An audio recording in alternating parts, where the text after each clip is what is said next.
अस्सलाम वालेकुम स्टूडेंट्स औज़ु बिल्लाहि मिनश शैतानिर रजीम बिस्मिल्लाहिर रहमानिर रहीम वबिशवाली सदरी वयस्सिर ली अमरी वहलुल उक़दतम मिन लिसानी यफ़क़हू क़ौली वबिज़्नी इल्मा। अच्छा जी, एक और हम बहुत ही इंपॉर्टेंट क्वेश्चन करने जा रहे हैं जिसमें आई कैप का जो एग्जामिनर कमेंट्स का सेक्शन होता है उसमें जो पासिंग परसेंटेज आया वो बहुत कम आया। ऑलमोस्ट 15% बच्चे पास हुए। हालांकि सवाल मुश्किल नहीं था, हैरत की बात है, मगर क्यों ऐसा हुआ? कुछ चीज़ें शायद स्टूडेंट्स कैजुअल ले गए, कुछ चीज़ें स्टूडेंट ने शायद इग्नोर कर दी, और कुछ इसमें अप्रोच को भी मॉडिफाई करने की जरूरत थी। तो ये क्या बात है इंशाल्लाह हम देखेंगे। क्वेश्चन नंबर 3 स्टार्ट करने जा रहे हैं जी। मर्जर एक्विजिशन का बिजनेस सॉल्यूशन का बहुत अच्छा सवाल है। रिक्वायरमेंट पहले पढ़ेंगे जी। रिक्वायरमेंट में क्या कह रहे हैं हमसे? रिक्वायरमेंट में कह रहे हैं suggest a range of values for linear incorporation, explain briefly explain the technique that you use in your analysis and advise the board on whether the board should agree to pay USD 20 million, ignore country risk। 16 mark का सवाल है जी। और B में कह रहे हैं advise the board how they could use currency swap to minimize the exchange rate risk. ठीक है जी, बहुत इंपॉर्टेंट जो है वो सवाल है, और हम इसको आईकैप के सॉफ्टवेयर में सॉल्व करेंगे। मैंने आईकैप का सॉफ्टवेयर ऑन कर लिया है। मैं आप लोगों से भी गुजारिश करूंगा कि प्लीज यार आप लोग भी अगर पॉसिबल है तो आईकैप का सॉफ्टवेयर फौरन ऑन कर लें। जो लोग रिकॉर्डिंग से रेफर करें उनसे भी गुजारिश है, और जो लोग लाइव में उनसे भी गुजारिश है, ताकि ये है कि हमें आगे जाके जो है वो क्या कहते हैं सिंपली हम सॉफ्टवेयर पे ही सॉल्व करें। ठीक है, I really want this question to be solved in the software again. ठीक है, जैसे हम करीब जा रहे हैं पेपर के, सॉफ्टवेयर पे हमारी प्रैक्टिस जो है वो ज्यादा हो जानी चाहिए। ठीक है जी, तो स्टार्ट करते हैं बात को। रिक्वायरमेंट हमने पढ़ ली है, सॉफ्टवेयर आप लोग ऑन कर रहे हो मुझे उम्मीद है। एंड मैंने ऑलरेडी सॉफ्टवेयर लॉग इन कर लिया है जी, मेरे पास सॉफ्टवेयर आ गया है। क्वेश्चन नंबर हम पढ़ने जा रहे हैं, क्वेश्चन नंबर 3। Let's start. अच्छा, सॉफ्टवेयर में अगेन कोई डिफरेंट क्वेश्चन है वो आपको पता है, मगर कोई मसला नहीं, हम यहाँ पीडीएफ से इसको रेफर कर लेंगे। ठीक है जी, सॉफ्टवेयर लोड हो रहा है। ओके, लोड होने देते हैं इसको। रिक्वायरमेंट हमने पढ़ ली, रेंज ऑफ वैल्यूज। तो रेंज ऑफ वैल्यूज में क्या करते थे, याद आ रहा है? कुछ हमने सवाल पास में भी देखे हैं, रिसेंट में भी कुछ कुछ टाइम पहले आया हुआ है। तो हम कैलकुलेशंस करते थे, आइडेंटिफाई करते थे, ठीक है, चीज़ों को। तो ये आई थिंक हमारे पास मौजूद है, क्या कहते हैं, सिनेरियो।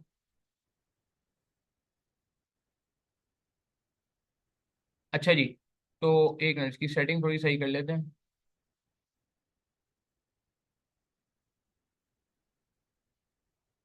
ताकि हमें प्रॉब्लम ना हो।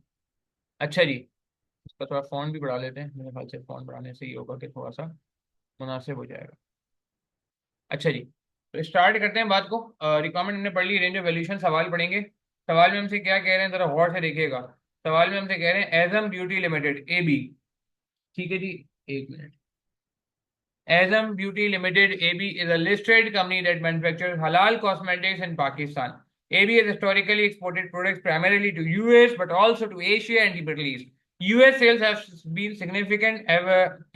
significant growth in recent years, and AB has decided that there are practical and political advantages to foreign direct investment in the US to satisfy this customer group. The AB board had decided that the quickest route to the expansion is to acquire US-based existing manufacturers. अच्छा, अब सवाल ये कि acquirer कौन है, हम करते क्या है? ए बी एक्वायरर है।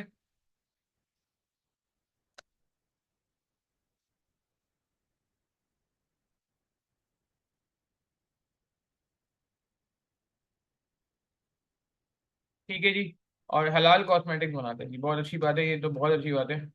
इसका मतलब कॉस्मेटिक्स में भी हलाल हराम का ख्याल रखना पड़ता है। सवाल से एक बात मुझे समझ आई कि कॉस्मेटिक्स में भी हलाल हलाल हराम का ख्याल रखना पड़ता है। जो लोग कॉस्मेटिक्स ज़्यादा यूज़ करते हैं उनसे गुजारिश है कि इसका ख्याल रखा करें। अच्छा, आगे क्या कह रहे हैं? हमें लग रहा है ये एक्वायर करने जा रहे हैं यूएस की किसी कंपनी को, क्योंकि वो कह रहे हैं यूएस में एक्वायर करने से हमें फ़ायदा हो सकता है। तो दैट्स वाई दे वांट कि हम जो है वो उसको जो है क्या कहते हैं यूएस में वो करें, क्या कहते हैं, यूएस की कंपनी को एक्वायर करें। आगे the board decided that the quickest route to expansion is to acquire US-based existing manufacturer. A suitable target has been identified and it is a privately owned company. Privately owned company होती है तो हमें कुछ बातों का ख्याल रखना पड़ता है।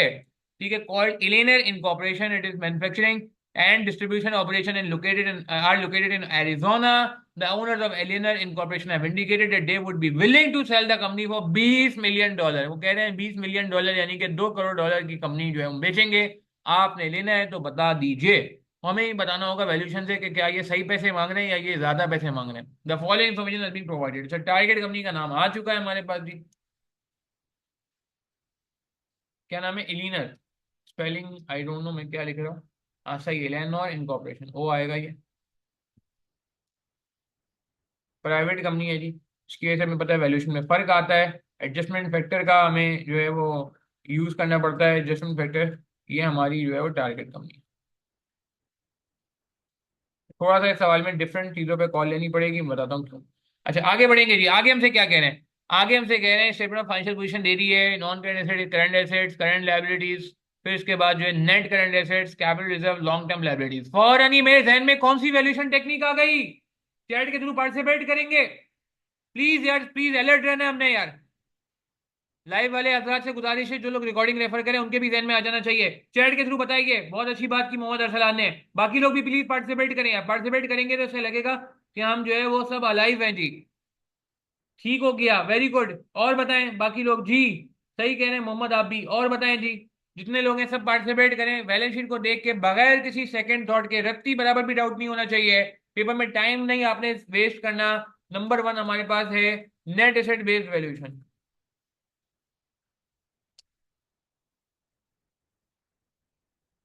ठीक हो गई बात जी।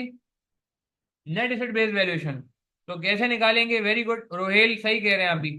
Rohel Siddiqui, very nice. हाँ जी, नेट एसेट बेस्ड वैल्यूएशन में क्या करते हैं जी? सिंपल सिंपल नेट एसेट्स निकाल लेते हैं, यानी कि total assets minus total liabilities. यहाँ पे इस सवाल में इंटेंजिबल की एडजस्टमेंट अवेलेबल नहीं है, इंटेंजिबल एसेट अवेलेबल नहीं है, कोई बात नहीं।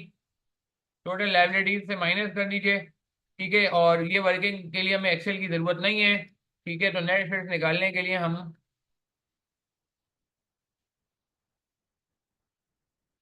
टोटल एसेट्स कितने हैं जी हमारे पास है? 12384।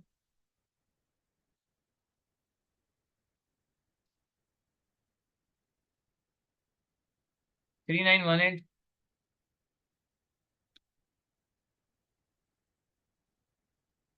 और लाइबिलिटीज कौन कौन सी है हमारे पास? 1217 करंट लाइबिलिटीज आ गई। डायरेक्ट भी शॉर्टकट है इसका, मैं बता दूंगा बाद में आपको।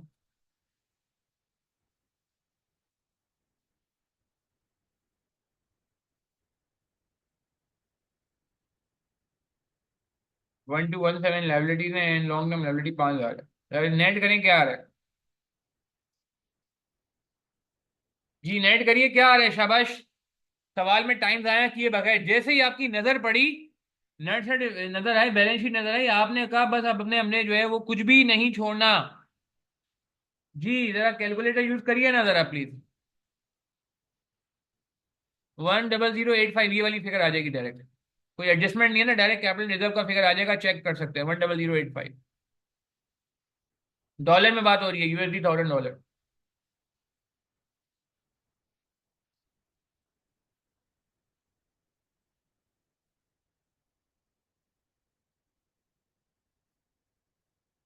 ठीक है जी। कोई मसला है, परेशानी? आगे डिफरेंट टेक्निक यूज हो रही है, ऑपरेटिंग प्रॉफिट दिया हुआ है और वो क्या कहते हैं बाकी इंफॉर्मेशन दी हुई है और कुछ नहीं बताया हुआ। तो हम कह सकते हैं नेट सेट मेथड के बारे में कि नेट सेट मेथड बड़ा सिंपल सा था। कोई मसला तो नहीं है, कोई परेशानी तो नहीं है, कोई इशू तो नहीं है? प्लीज मुझे बताएं जरा प्लीज। अगर कोई प्रॉब्लम आ रहा है तो मुझसे डिस्कस कर लें। मैं एक्सपेक्ट करूंगा ये मेथड तो इतना सिंपल है कि इसमें एक बंदे की भी गलती नहीं होनी चाहिए। इसके 2 मार्क्स हैं, जाहिर सी होते कम मार्क्स रखें एग्जामिनर ने, मगर एक एक मार्क बहुत कीमती होता है हमारे लिए। ठीक है जी। अच्छा इसको इसको डिस्कस भी कर लें। This is simple. Net asset based valuation is the simplest and easy method based on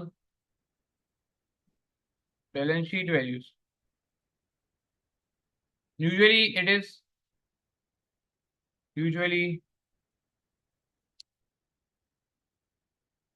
ये कह लें कि it usually provides base figure। Base figure समझते हैं?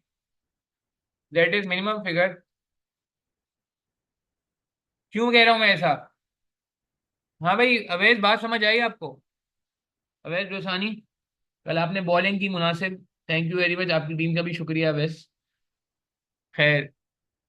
अच्छा तो मैं क्या कह रहा था? हाँ मैं फॉलो कर रहा था तुम्हारा लाइव स्कोर स्टम्प्स पे उस वक्त जब तुम बॉलिंग कर रहे थे। खैर, छक्का पड़ गया था तुम्हें, फिर तुमने कम बैक किया बहुत अच्छे से। खैर। अच्छा आगे बढ़ते हैं। तो it usually provides base figure that is minimum. Minimum value since book values are much lower than market value, are usually lower than the market value.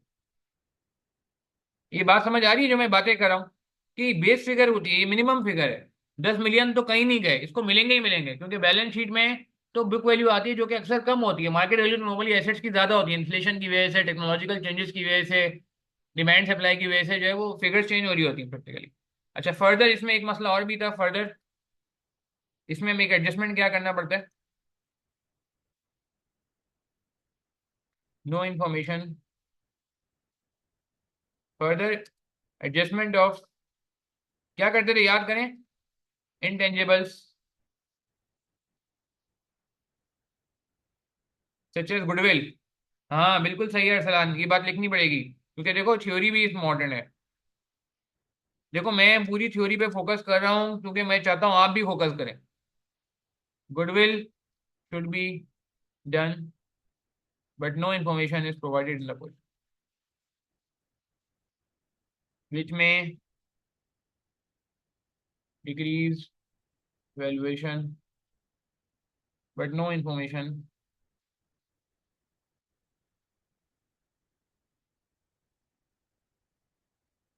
Provided in the question.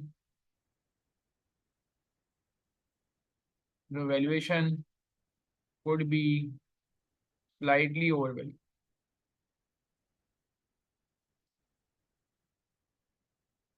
in absence of adjustment for intangible. मेरी बातें समझ आ रही हैं कि intangible की valuation नहीं दी हुई ना, अगर दे देता तो क्या होता? तो शायद ये फिगर और कम हो जाती। ठीक है जी, मेरी बात समझ आई। सवाल हम शुरू कर चुके हैं बाकायदा, माशाल्लाह। आप सबको क्लियर है ये बात? हाँ जी। नेट सेट बेस्ड वैल्यूएशन भी सवाल पढ़ते ही हमने देखा कि आगे कोई इन्फॉर्मेशन नहीं आ रही, हमने टाइम जाया किए बगैर सवाल में इन हो गए, तो पेपर में टाइम का इशू आता है, आपको बात अच्छे से पता है। ठीक है ना?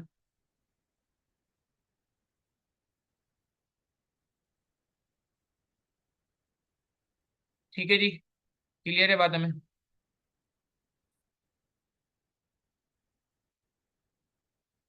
आगे बढ़े हम।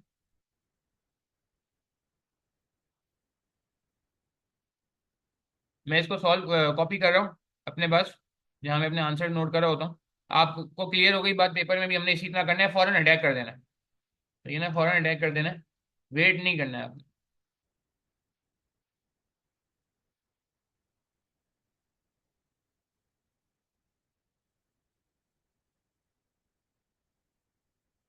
ठीक है जी, अनवांटेड एरिया मैं क्रॉप कर रहा हूँ। स्निपिंग टूल से भी कर सकते हैं आप डायरेक्टली, और ये इस तरह भी कर सकते हैं जिसमें मैं कर रहा हूँ के सामने।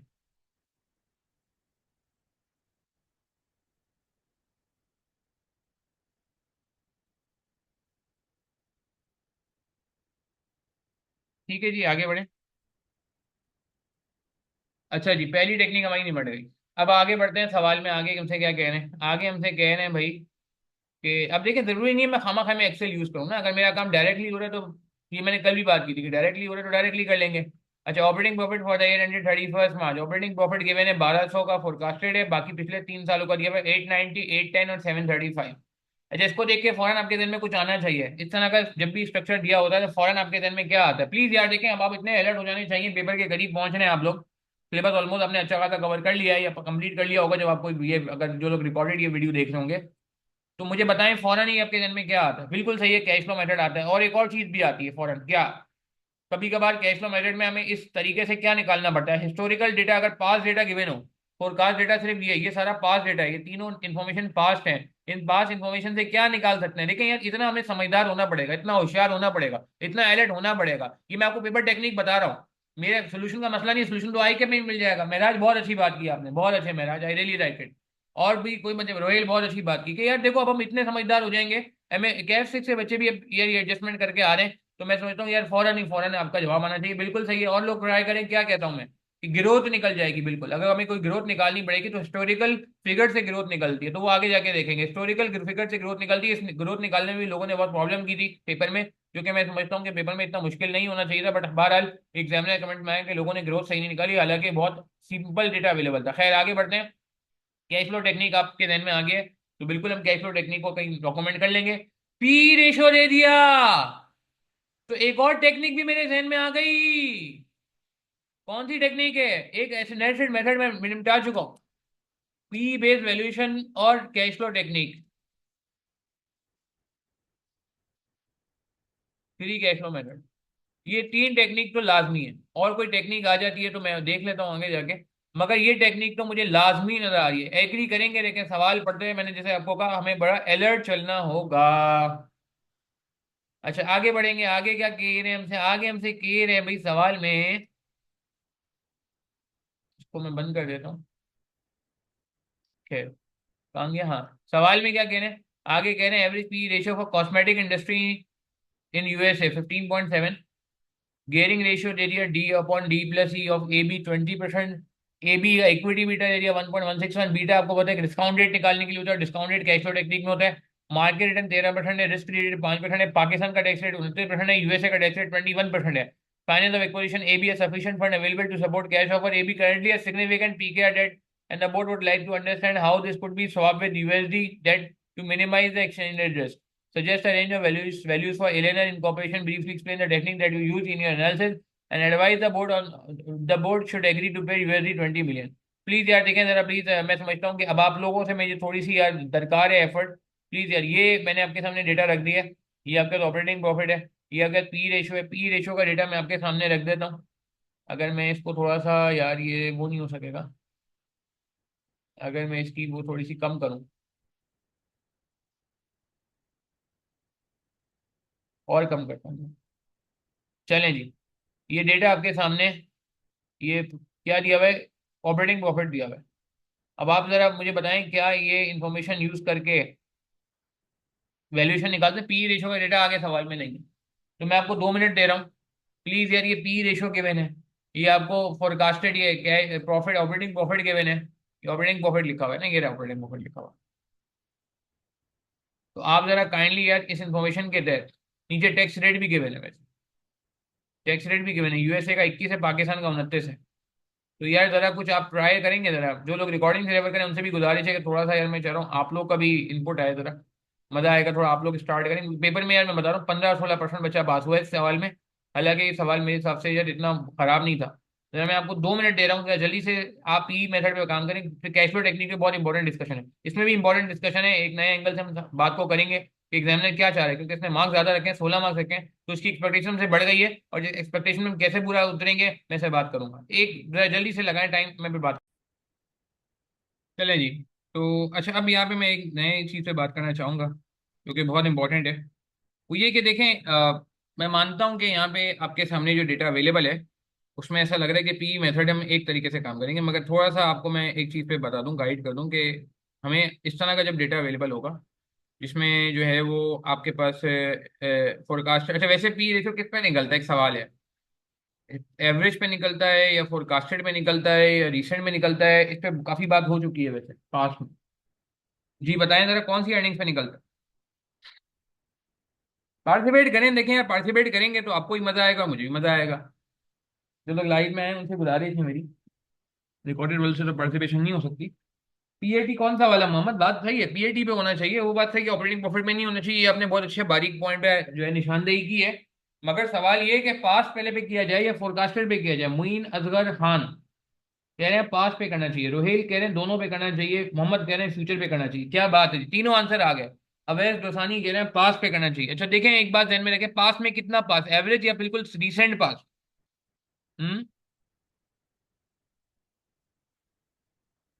जी बताएं, जवाब दें।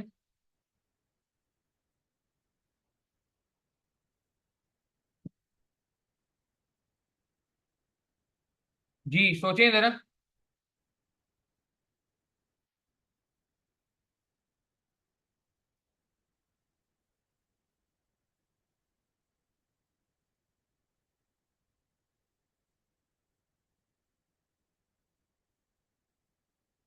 ठीक हो गया।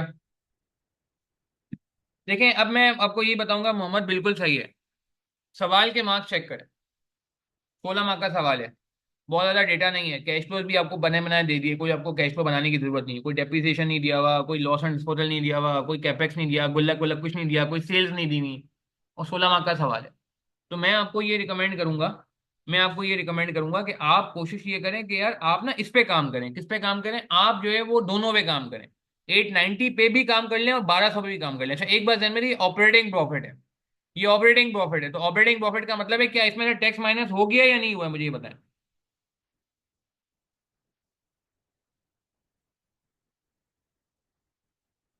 जी बताएं, जवाब दें।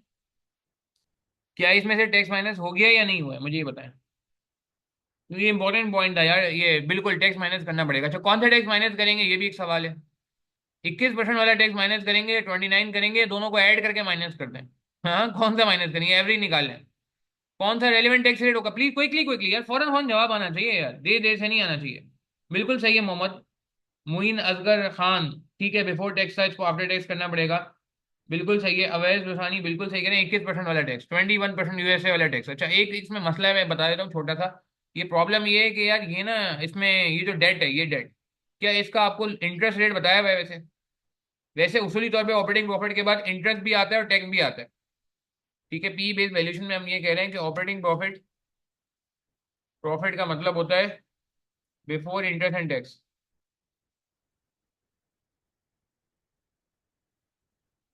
ठीक है, बिफोर इंटरेस्ट एंड टैक्स। तो इसका मतलब है कि इसमें से इंटरेस्ट भी माइनस नहीं होगा, टैक्स भी माइनस नहीं होगा। और टैक्स आपको पता है कि टैक्स हमने लिख दिया कि 21% है। मगर इंटरेस्ट का एक मसला है, इंटरेस्ट का रेट गिवन है सवाल में। लॉन्ग टर्म लोन का रेट गिवन है आपको सवाल में। हाँ भाई सवाल है। मुइन बात समझ आ रही है कि ये कैश फ्लो चूंकि यूएस की टेरिटरी के हैं, यूएस की प्रेमिसेस में इनकर होंगे, अर्न होंगे कैश फ्लोस। ये यूएसए की टेरिटरी का प्रॉफिट है, तो इस पर टैक्स रेट भी यूएसए वाला लगेगा ना मुइन? मेरी बात समझ आ रही है? ठीक है ना? इसलिए 21% यूज किया गया है। वो ठीक है कि ये कैश फ्लो पाकिस्तान आ जाएंगे, मगर मसला ये है कि अभी ये इनकर का हो रहा है, जिसकी वजह से सवाल थोड़ा चेंज होगा। इसकी वजह से मुझे आगे आगे मैं आपको एक ट्विस्ट बताऊंगा, कहानी में एक ट्विस्ट है। तो coming back to the point कि जी हमने ये बात कर ली। अच्छा दूसरा, इंटरेस्ट का रेट नहीं दिया हुआ आप। ये जो डेट है ये यूएसए का आपको बताया हुआ, मगर ऐसा कोई डेट, अब इसमें एक अजम्पशन ली जा सकती है कि रिस्क फ्री रेट ही डेट ले लें, मगर आपको पता है मैं risk free rate KD use करने में मना करता हूँ। मैंने पूरे कोर्स में आपको मना किया है कि रिस्क फ्री रेट को केडी यूज नहीं करेगा। खुदा रहा, ये अगर आपको लत लग गई, लत इसलिए कह रहा हूँ क्योंकि ये बुरी आदत जब लग जाती है स्टूडेंट्स को, तो स्टूडेंट मेहनत करना छोड़ देता है। फिर वो आईआरआर के थ्रू केडी या इरिडेबल डेट का जो फॉर्मूला होता है उसके थ्रू केडी निकालने की कोशिश नहीं करता। वो कहता है जिंदगी आसान करो आगे बढ़ो, जिंदगी आसान करो आगे बढ़ो। मैं ये इस लत में नहीं लगाना चाहता आपको, और एग्जामिनर भी नहीं चाहता। इसलिए रिकमेंड मैं आपको बताऊंगा कि एग्जामिनर ने क्या कमेंट किया हुआ है। तो मेरी बात समझिएगा कि यार मेरे पास मुझे ऐसा लगता है कि ऑपरेटिंग प्रॉफिट में से इंटरेस्ट माइनस होना चाहिए, मगर इंटरेस्ट रेट नहीं गिवन। आपको पता है ना, केडी और ये रिस्क फ्री रेट मैं नहीं यूज करा था मैं। हाँ एक के पूरे कोर्स में शायद एक जगह मैंने रिस्क फ्री रेट को केडी कहा होगा, मगर वो भी उस वक्त कहा था जब उसने खुद कहा अपने मुंह से, खुद हवाले में बोला कि आप एज्यूम कर लो कि रिस्क फ्री रेट ही केडी है, ये नहीं कि डेट रिस्क फ्री है। डेट रिस्क फ्री होता है उसका भी मतलब कुछ और होता है कि डेट बीटा नहीं है सवाल में, उसका मतलब हरगिज ये नहीं होता कि रिस्क फ्री रेट ही केडी है। तो मैं ये लत आपको लगाना नहीं चाहता, क्योंकि मैंने पूरे संभाल के आपको पूरे कोर्स में आपका कौन सा बनाया है कि आईआरआर के थ्रू केडी निकालते हैं या वो दूसरे फॉर्मूले के थ्रू केडी निकालते हैं इरिडेबल के केस में। मैं उसको स्पॉइल नहीं करना चाहता एक छोटे सवाल के चक्कर में। और आईकैप को भी मैं आपको बताऊं, हमारे इस कॉन्सेप्ट को रिस्पेक्ट दी है, और आईकैप ने भी इंटरेस्ट को इग्नोर किया गया। तो मैं इग्नोर बताना चाह रहा हूँ कि टैक्स रेट 29% है, बट इंटरेस्ट रेट,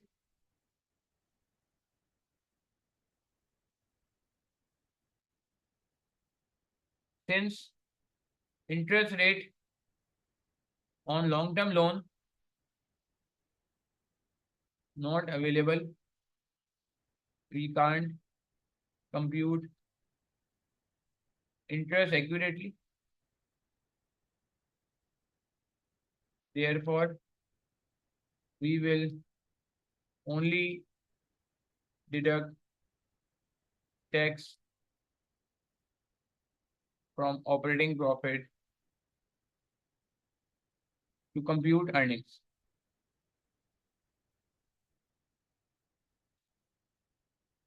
मेरी बात समझ आ रही है मैं क्या बातें कर रहा हूं? उसूली तौर पे ऑपरेटिंग प्रॉफिट में से इंटरेस्ट और टैक्स दोनों माइनस होने चाहिए, मैंने लिख दिया। Operating profit before interest and tax होता है, अर्निंग्स निकालने के लिए दोनों चीजें माइनस होनी चाहिए, मेरी बात समझ आ रही? मगर इंटरेस्ट रेट अवेलेबल नहीं है लॉन्ग टर्म लोन पे, तो हम इंटरेस्ट कैलकुलेट नहीं कर सकते। Therefore we will only deduct tax from operating profit to compute earnings. इसीलिए हम क्या करेंगे, सिर्फ और सिर्फ ऑपरेटिंग प्रॉफिट में से इंटरेस्ट माइनस नहीं करेंगे, टैक्स माइनस कर देंगे। ठीक है। आई कैप ने ये किया हुआ है कि ऑल्टरनेटिवली बोला हुआ है कि आप इस आई कैप ने सोल्यूशन को सही माना है, इस ट्रीटमेंट को सही माना है आई कैप ने। ठीक है। मगर आई कैप ने ये भी बोल दिया है साथ साथ, आई कैप ने साथ साथ ये भी बोल दिया है कि भैया आप लोग जो है वो ये भी कर सकते हो कि इंटरेस्ट को आप वो ले लो, क्या कहते हैं, वो केडी को इंटरेस्ट ले लो, जो कि मैं नहीं चाहता आप करो, मगर आई कैप ने दोनों ऑप्शन दिए हैं, इट्स अप टू अस। मेरी बात समझ आ रही? ठीक है, ये हमने नोट डाल दिया। अच्छा, अब आगे बढ़ेंगे हम जरा। तो अच्छा, अब हम किस पे काम कर रहे थे? हाँ, हमने कहा कि जी ये प्रॉफिट दोनों अवेलेबल है, दोनों लिख लेते हैं हम। ये वाला भी लिखेंगे फोरकास्टेड, और ये भी लिखेंगे। ठीक है, तो जरा बताएं क्या आ रहा है, कैलकुलेटर से कैलकुलेट करें इसको, नेट ऑफ टैक्स करें, शाबाश। नेट ऑफ टैक्स करें, शाबाश। क्या बन रहा है नेट ऑफ टैक्स करने के बाद?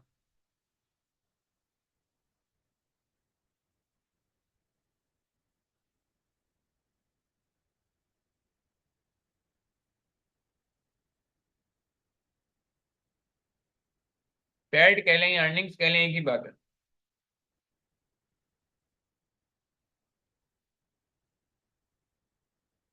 फोरकास्टेड 1200, मैंने 0.2 कितना बना? अब देखना, एक्सेल की जरूरत नहीं है मुझे यहाँ पे। 948, चूंकि सवाल के मार्क्स ज्यादा हैं। लेटेस्ट फिगर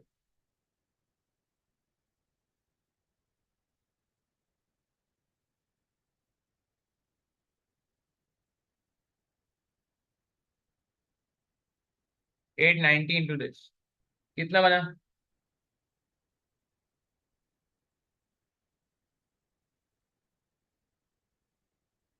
ठीक है जी, बात समझ आती है। अच्छा, आगे बढ़ते हैं। आगे क्या हो रहा है? अच्छा, अब पी रेशो पे बात कर लेते हैं। पी रेशो कौन सा यूज किया जाए, आप मुझे बताएं। एबी का यूज करें या P ratio for cosmetic industry use करें? वैसे वैसे क्या कहते हैं आप, कौन सा ज्यादा बेहतर है? जवाब दें। वैसे किसका यूज करते हैं? वैसे वैसे किसका यूज करते हैं वैसे? मैं आपका कॉन्सेप्ट चेक करना चाह रहा हूँ। यूजुअली ये सारी बातें लिखनी चाहिए, क्योंकि इसने थ्योरी भी बोला है लिखने को।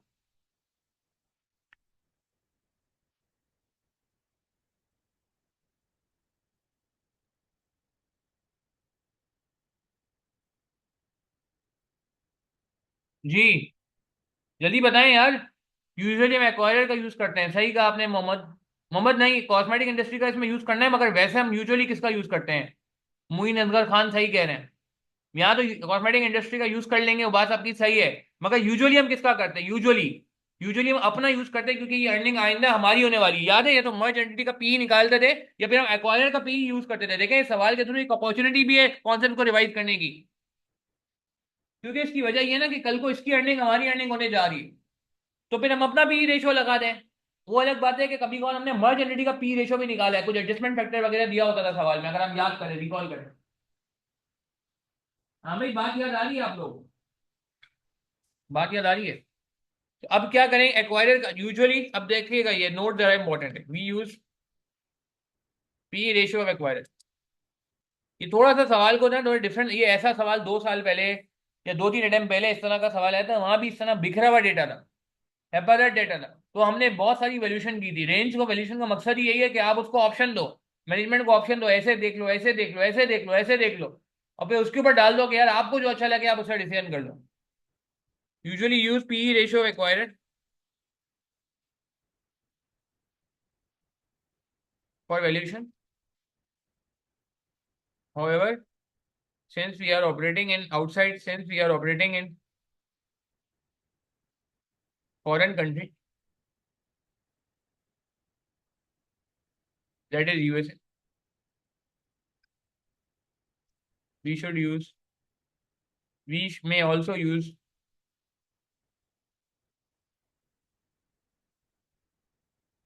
अच्छा एक बात ध्यान में रहे, क्या हमने टारगेट कंपनी का पी रेशियो कभी यूज किया है? क्या हमने टारगेट कंपनी का पी रेशियो कभी यूज किया है? सवाल का जवाब दें। मैं आज से पहले की बात कर रहा हूँ, इस सवाल से हट के बात कर रहा हूँ। क्या मैंने टारगेट इंडस्ट्री, टारगेट कंपनी का, इंडस्ट्री नहीं कह रहा मैं, टारगेट कंपनी कह रहा हूँ, क्या हम टारगेट कंपनी का पी रेशियो कभी यूज करते हैं? सवाल है मेरा आपसे। टारगेट इंडस्ट्री नहीं कह रहा, टारगेट कंपनी कह रहा हूँ। बिल्कुल सही है मोइन असगर खान, सही कह नहीं मोहम्मद, हमने टारगेट कंपनी का कभी यूज नहीं किया। हाँ हमने टारगेट कंपनी का यूज नहीं किया, तो मैं आज भी टारगेट कंपनी का पी यूज नहीं कर रहा। ये मिसकॉन्सेप्शन क्लियर करना चाहता हूँ, ये ना हो कि आप लोग अपने कॉन्सेप्ट हिला लो कि सर कभी कुछ बोलते हैं कभी कुछ बोलते हैं, ऐसा नहीं है। मैं आज भी अपनी उस बात पे कायम हूँ, एक्वायरर का पी यूज होना चाहिए। मैं आज भी इस बात पे कायम हूँ कि मर्ज एंटिटी का पी होना चाहिए। मैं आज भी इस बात पे कायम हूँ कि टारगेट कंपनी का पी रेशियो यूज नहीं होना चाहिए, टारगेट कंपनी का। मगर मैं आज इस बात पे भी कायम हूं कि यार अगर कोई इंडस्ट्री आपको स्पेसिफिक डेटा दिया जा रहा है तो उसको रिस्पेक्ट देनी पड़ेगी।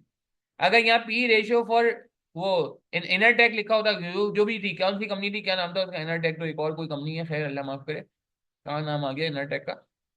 इनर टेक एक क्लाइंट का कोई एसोसिएट है, मेरे पुराने क्लाइंट का, क्या नाम था इसका, जो भी नाम है यार इसका, इलेनर, इलेनर। तो इलेनर का अगर पी रेशियो गिवन होता तो मैं सीधा इग्नोर कर देता। इंडस्ट्री का यूज करना चाहिए। बिल्कुल सही है, बिल्कुल करेंगे रोहिल, ये भी सरप्राइज है।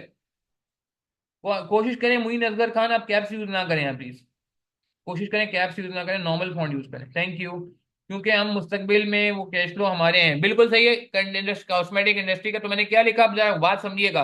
Usually we use P ratio, examiner छुपाए नहीं, जो बातें आप करें एग्जामिनर के सामने रखें। Usually we use P ratio required for valuation, however since we are operating in foreign country that is USA, we may also use P ratio of relevant industry in USA. अब इसका मतलब, अच्छा दूसरा further एक और, क्या इसमें target adjustment factor लगेगा? याद करें एडजस्टमेंट फैक्टर आपको सिखाया गया था, रोहिल ने बहुत अच्छी बात की थी थोड़ी देर पहले चैट के थ्रू। मैं बाकी लोगों से भी पूछना चाह रहा हूँ, क्या इसमें एडजस्टमेंट फैक्टर लगना चाहिए? चैट के थ्रू पार्टिसिपेट करें, हाँ या ना। सही कह रहे हैं मोहम्मद अरसलान, एग्रीड एग्रीड। बाकी लोग भी सोचें, जरा बताएं, क्या ये प्राइवेट कंपनी है? जी बिल्कुल जी, एलेनर एक प्राइवेट कंपनी है। कहाँ लिखा हुआ था? ये लिखा हुआ था जी कि ये प्राइवेटली ओन्ड कंपनी है, और जब प्राइवेटली ओन्ड कंपनी होती है तो इसमें एडजस्टमेंट फैक्टर लगता है। मोहम्मद लगेगा इसमें एडजस्टमेंट फैक्टर, क्यों लगेगा, लॉजिक सुन लें। यार आप मुझे बताएं, एक गाड़ी है सुजुकी कल्टस, बेचना आसान है मुश्किल है? उसकी मार्केट एग्जिस्ट करती है नहीं करती?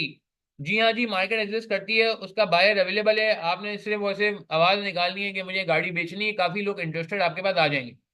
But on the other hand आपके पास एक स्पोर्ट्स बाइक है, हैवी बाइक है, स्पोर्ट्स बाइक है, क्या उसके बायर बहुत ज्यादा है या उसके बायर लिमिटेड है? क्या वो आसानी से बिक सकेगी? सवाल है मेरा आपसे। ऐसे ही समझाने के लिए बता रहा हूँ एडजस्टमेंट फैक्टर क्यों लगता है, उसके लिए बैकग्राउंड बता रहा हूँ। स्पोर्ट्स बाइक के लिए आपको बेचने के लिए बायर ढूंढना आसान नहीं है, उसके लिमिटेड बायर्स हैं, हर कोई नहीं अफोर्ड कर सकता यार उतनी महंगी बाइक, हर किसी का शौक भी नहीं है। तो ऐसी बाइक को बेचना मुश्किल है, तो जिसके लिमिटेड बायर होते हैं, जिस उसके को बेचना मुश्किल होता है, तो उसकी वैल्यू थोड़ी कम लगती है, उसकी मार्केट वैल्यू नहीं लगती है, एग्री करेंगे? तो मुझे बताएं एडजस्टमेंट फैक्टर लगना चाहिए नहीं लगना चाहिए? हम्म, एडजस्टमेंट फैक्टर लगना चाहिए नहीं लगना चाहिए? प्राइवेट कंपनी के शेयर में लगना चाहिए ना, क्योंकि इसके लिमिटेड बायर है, पब्लिक कंपनी का मसला ही नहीं है, स्टॉक मार्केट में आवाज निकालनी है, ब्रोकर को बोलना है, ब्रोकर बिकवा देगा। मगर प्राइवेट कंपनी के शेयर में आपको पता है कि पब्लिक को नहीं बेच सकते, रिस्ट्रिक्शन है, पूरा आर्टिकल मेमोरेंडम वगैरह की कहानी आ जाती है। इसीलिए चूंकि उसके बायर लिमिटेड है, वो आसानी से सेल नहीं हो सकता, इसीलिए उसकी वैल्यू कम होनी चाहिए, इसीलिए एडजस्टमेंट फैक्टर लगाते हैं। लॉजिक समझ आई एडजस्टमेंट फैक्टर लगाने की भाई? ठीक है, तो चलो आ जाओ जरा बात को आगे बढ़ते हैं, तो सिंस फर्दर, ठीक हो गया जी। फर्दर, बिल्कुल further, target company is privately owned, क्या नाम था इसका, एलेनर नाम है ना, अंग्रेजी नाम है जी, एलेनर।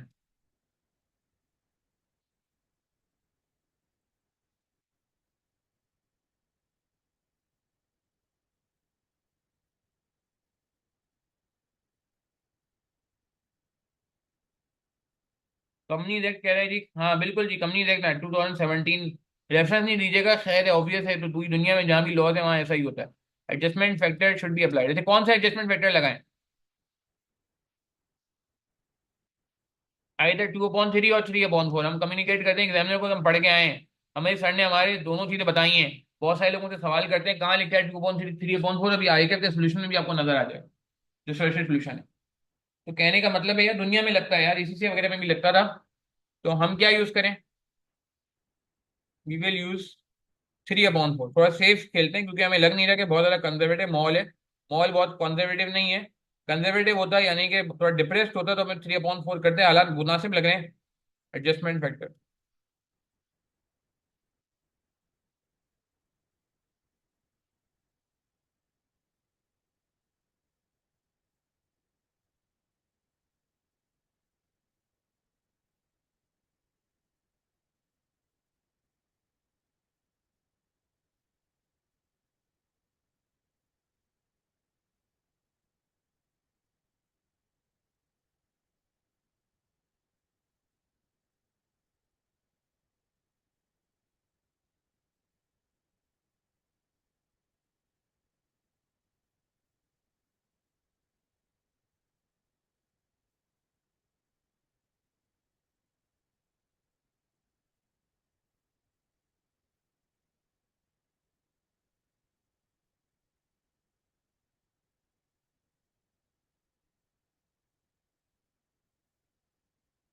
जी।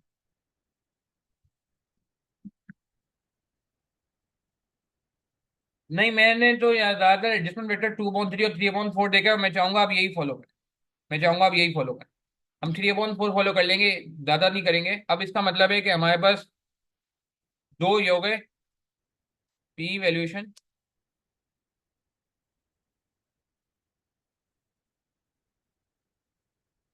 Based on.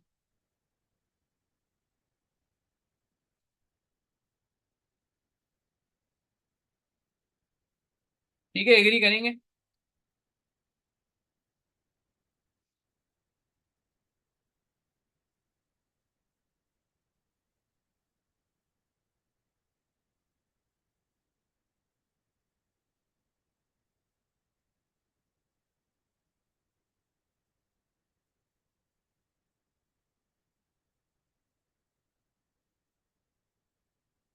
P valuation based on acquired, P acquired, और P valuation based on cosmetic industry P ratio. ठीक है जी, एक बात समझ आ रही है? कोई मसला तो नहीं है, कोई मुजायका तो नहीं? देखें, ये मैं इंप्रेशन देना चाह रहा हूँ कि एक से ज्यादा भी आंसर आ सकते हैं ना। रेंज का मतलब यही है कि उसने आपको खुला छोड़ दिया कि यार आपकी मर्जी, आप जितने चाहे आंसर ले आओ यार, रेलिवेंट ऑब्वियसली। अच्छा, इसमें भी एक दो दो चीजें आएंगी। इसमें भी एक दो चीजें आएंगी। एक आएगा using forecasted cash flows, forecasted earnings, और एक इसमें होगा यूजिंग रीसेंट अर्निंग्स। याद आ रहा है, ये भी बात हुई थी हमारी कि दोनों डेटा अवेलेबल है। वैसे नॉर्मली एक डेटा अवेलेबल होता है, सवाल भी इतना जेनरस नहीं होता, सवाल बहुत जेनरस है। तो ये वाली अर्निंग जो है 948, हम इस पे भी काम कर लेते हैं। इसको हम ए बोल देते हैं, इसको हम बी बोल देते हैं। तो निकाल लेते हैं यार जल्दी से प्लीज यार, आप लोग कैलकुलेशन कर लें। 948, टारगेट रेशो कितना था, पी रेशो कितना था? 16.9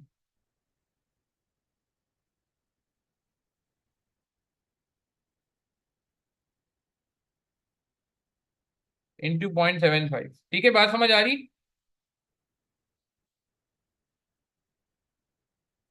ठीक है जी, एग्री करेंगे, मुझे बताएं बात समझ आ रही है आप लोगों को? ये नेट ऑफ टैक्स हुआ हुआ है, देखें कितना बन रहा है। आंसर बताएंगे मुझे प्लीज। और यहाँ पे 703.1, 16.9।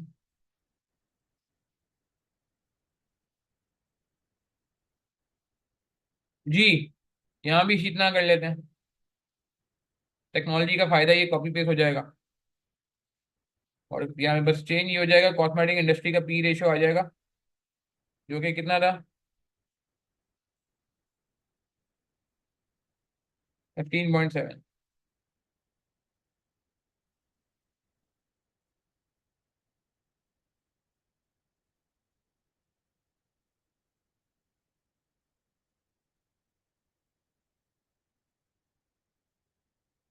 ठीक है जी, जरा देखें क्या आ रहा है। प्लीज या पार्टिसिपेट करेंगे, फिर आखिरी कैश और टेक्निक रह जाएगी, सवाल खत्म।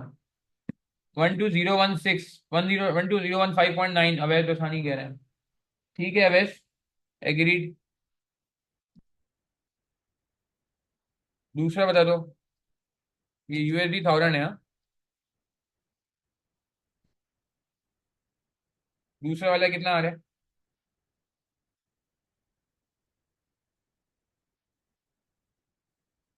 शाबाश। बल्कि कैलकुलेटर मेरे पास भी नहीं है, मैं अपना कैलकुलेटर यूज करूँ। आया 811891.8।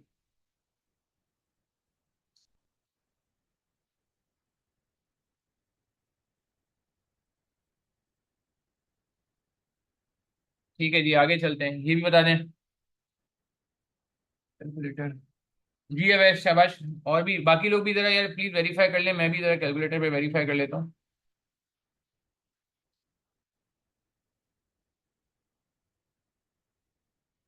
ये आ रहा है 111262.7, आई मेरा भी यही आ रहा है।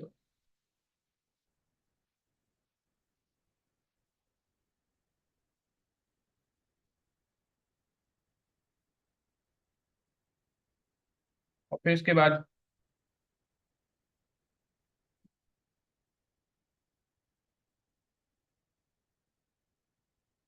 8279, थैंक यू।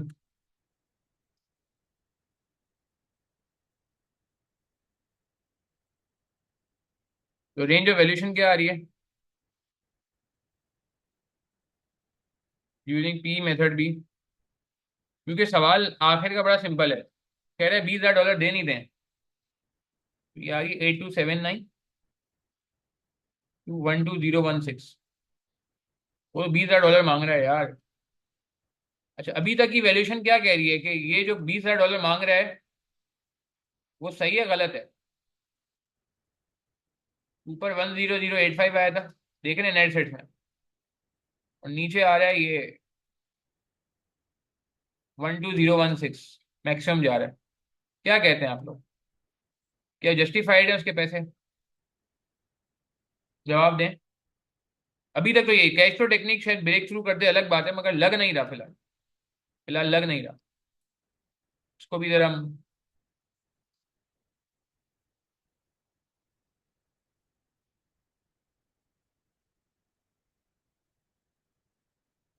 ठीक है जी, बात समझ आ रही है।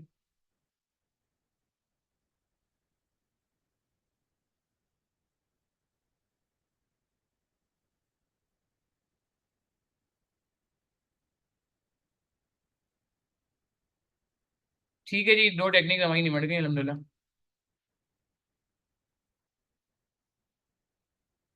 पी मेथड और नेटसेट्स, और थ्योरी भी साथ साथ हम लिख रहे हैं। कुछ बात समझ आई? मुश्किल तो नहीं लग रहा है ये सवाल? अगेन, कोई आप में से ऐसा है जो लास्ट अटेम्प्ट में पेपर में बैठा हो, मैं नाम नहीं लूंगा इस बार। कोई आप में से ऐसा है जो लास्ट टाइम इस पेपर में बैठा हो, समर 24 के? यस और नो में जवाब दे दे, मैं नाम नहीं लूंगा चैट के थ्रू। ठीक है, और कोई है? ठीक है, आप हैं, और अच्छा माशाल्लाह, और कोई है? आप भी हैं, अच्छा, और आप भी हैं, ठीक है। और तो आप लोगों का ये सवाल अभी यहाँ तक ऐसा ही हुआ था जैसे अभी हमने सॉल्व किया है। पी मेथड की बात कर रहा हूँ, नेट मेथड की बात नहीं कर रहा। उसमें भी मेरे ख्याल से ऊपर नोट नहीं डाला होगा शायद आप लोगों ने, या नहीं हो सका था।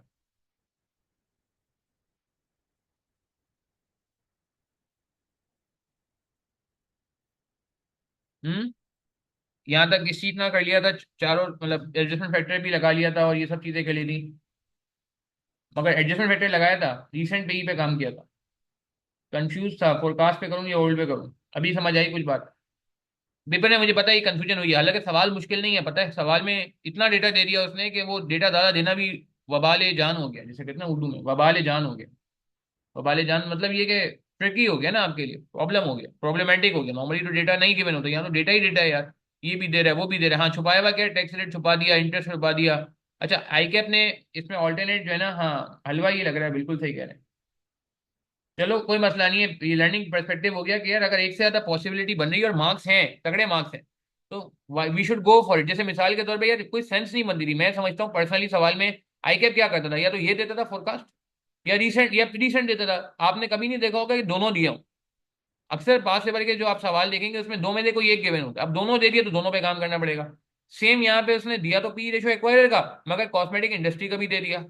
तो इसीलिए अब मुझे ये हुआ कि यार मैं दोनों पे काम कर लूँ ताकि मेरे मार्क्स जो है ना वो लूज ना हो। ये बात इंपॉर्टेंट है, देखें है कुछ नहीं। अब क्या है कि अभी हम बहुत क्या कहते हैं ना, वो लेस टेंस माहौल में बात करें ना, तो आसानी से होगी। पेपर में चूंकि टेंस माहौल होता है और आपको जो है ना वो थोड़ी सी जिसे कहते हैं ना कंफ्यूजन भी होती है, तो इसीलिए वहां पे चीजें गलत होने का चांस रहता है। अच्छा एक बात मैं बता दूं, आईकैप ने ऑल्टरनेट ये किया कि ये जो लोन इंटरेस्ट है इस पे जो है ना लोन का जो सॉरी लॉन्ग टर्म लोन है इस पे इंटरेस्ट निकाला हुआ है। नोट दिया हुआ है सर, निकाला नहीं है। नोट दिया हुआ है कि कोई अगर ये चाहे रिस्क फ्री रेट को यूज करके पहले माइनस करके फिर वैल्यूएशन करे तो मैं उसको सही करूंगा। कैलकुलेशन उसने भी इसी इतना ही की जैसे मैं आपको करा रहा हूं। अभी समझ आ गया, थ्योरी साथ साथ ही लिख रहे हैं हम ना, कोई मतलब इसमें कोई ढकी हुई बात नहीं है। हम साथ साथ ही लिख रहे हैं, कोई बहुत कोई ज्यादा रॉकेट थ्योरी थोड़ी लिखनी है। आप समझ रहे हैं, रॉकेट थ्योरी थोड़ी लिखनी है कि हमने कहा कि यार ये देखो ये क्या थ्योरी लिखी, बिल्कुल रेलेवेंट थ्योरी कि जी इंटरेस्ट अवेलेबल नहीं है तो हम ये करेंगे। पी रेशियो एक्वायरर का यूज करते हैं मगर कॉस्मेटिक इंडस्ट्री है तो हम ये करेंगे। एडजस्टमेंट फैक्टर लगाना पड़ेगा कि लगा दिया हमने, that's all. Range of variation लिख दी, बस बस सिंपल सिंपल। कोई मतलब जिसे कहते हैं ना कि आपको कोई रॉकेट काम करने की जरूरत नहीं है यार पेपर में, मतलब बिल्कुल सिंपल रखना है। अब लास्ट टेक्निक पे आते हैं, कैश फ्लो टेक्निक में भी एक दो बातें इंपॉर्टेंट है, फिर बस क्लास को एंड करेंगे। कैश फ्लो टेक्निक थर्ड वाली, बल्कि इसकी हेडिंग डाली हुई हमने आई गेस। ये cash flow, free cash flow method. अच्छा ये क्या लग रहा है, free cash flow to company है या free cash flow to equity? Again अगर हम एज्यूम करें कि इंटरेस्ट नहीं निकल सकता। अच्छा एक सवाल है। हाँ बिल्कुल बिल्कुल, ये भी एक मसला है कि आसान डेटा आ जाए तो भी हम कंफ्यूजन का शिकार हो जाते हैं कि इतना आसान कैसे हो सकता है। अच्छा एक सवाल है, इसमें वैक निकल सकता है? टू द पॉइंट बात करो।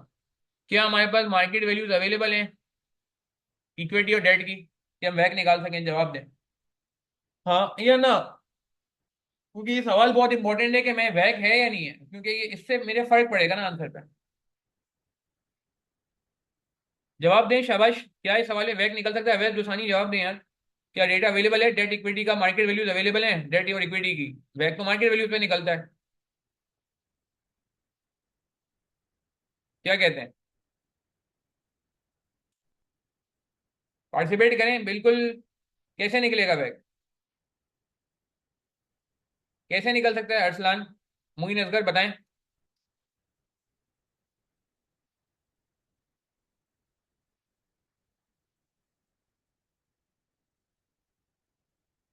एक मिनट यार, ये मैंने मेल खोल दी किसी गलती से। खैर जी, जवाब दें। नहीं, यही तो निकल आएगा। यही का मसला नहीं है, यही का मसला नहीं है। अच्छा हाँ ठीक है, गेरिंग डीवीए डी सही है, ठीक है। मगर केडी गिवन है, केई तो निकल आएगा, केडी गिवन है। तो फिर वो काम करना पड़ेगा जो मुझे बहुत जहर लगता है, जो मुझे जहर लगता है। क्या काम करना पड़ेगा बताएं, जवाब दें। हाँ हाँ वाकई, ये मुझे बहुत बुरा लगता है कि रिस्क फ्री रेट को केडी यूज करना पड़ जाएगा। अच्छा अब आप बोलेंगे आईकेप ने क्या किया, आईकेप ने वैक नहीं निकाला मगर नोट लिख दिया है कि कोई वैक निकाल के करना चाहे तो कर ले, तो थोड़ा जनरस हो गया आईकेप। मार के इसका सजेशन सोल्यूशन अच्छा बना हुआ है काफी। आरएफ को केडी यूज करना मेरा दिल नहीं मानता, मुझे पता है ना उसकी वजह से आपको प्रॉब्लम हो सकती है। आप मेरा पॉइंट समझें, तो अब मैं क्या करूं कि सिंस इंफॉर्मेशन, वही ऊपर वाला नोट कॉपी कर रहा हूँ क्योंकि मैं कंसिस्टेंट रह रहा हूँ ना। ऊपर भी केडी अवेलेबल नहीं था, रेट अवेलेबल नहीं था।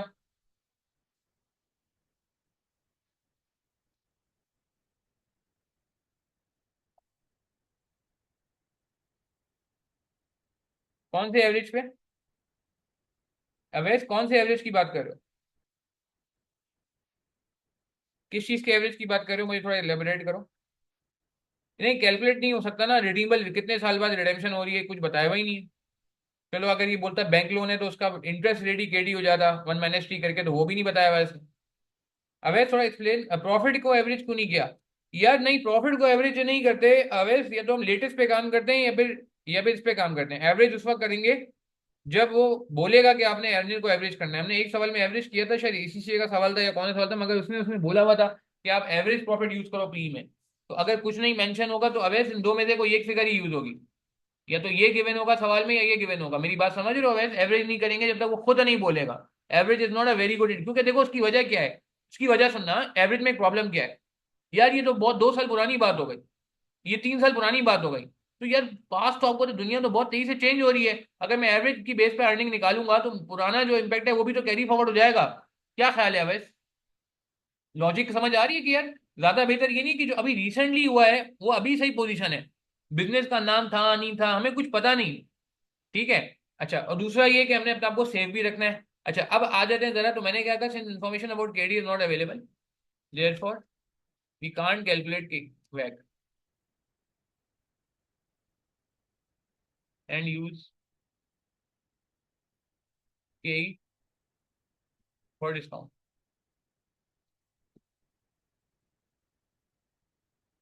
आइडियली, ठीक है, ये बात समझ आ गई।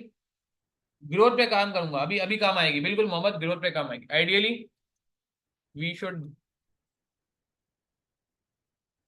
Work on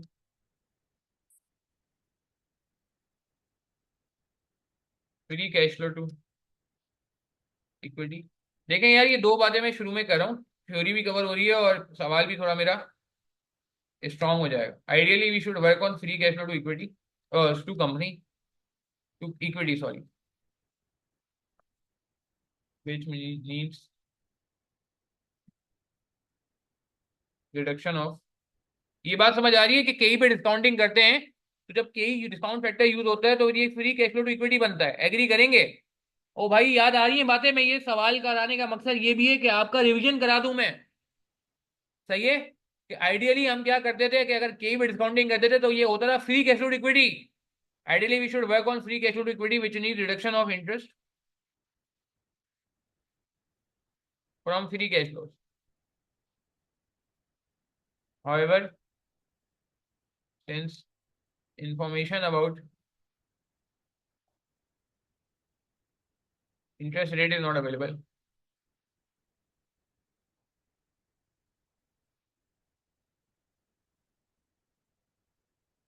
we will not deduct,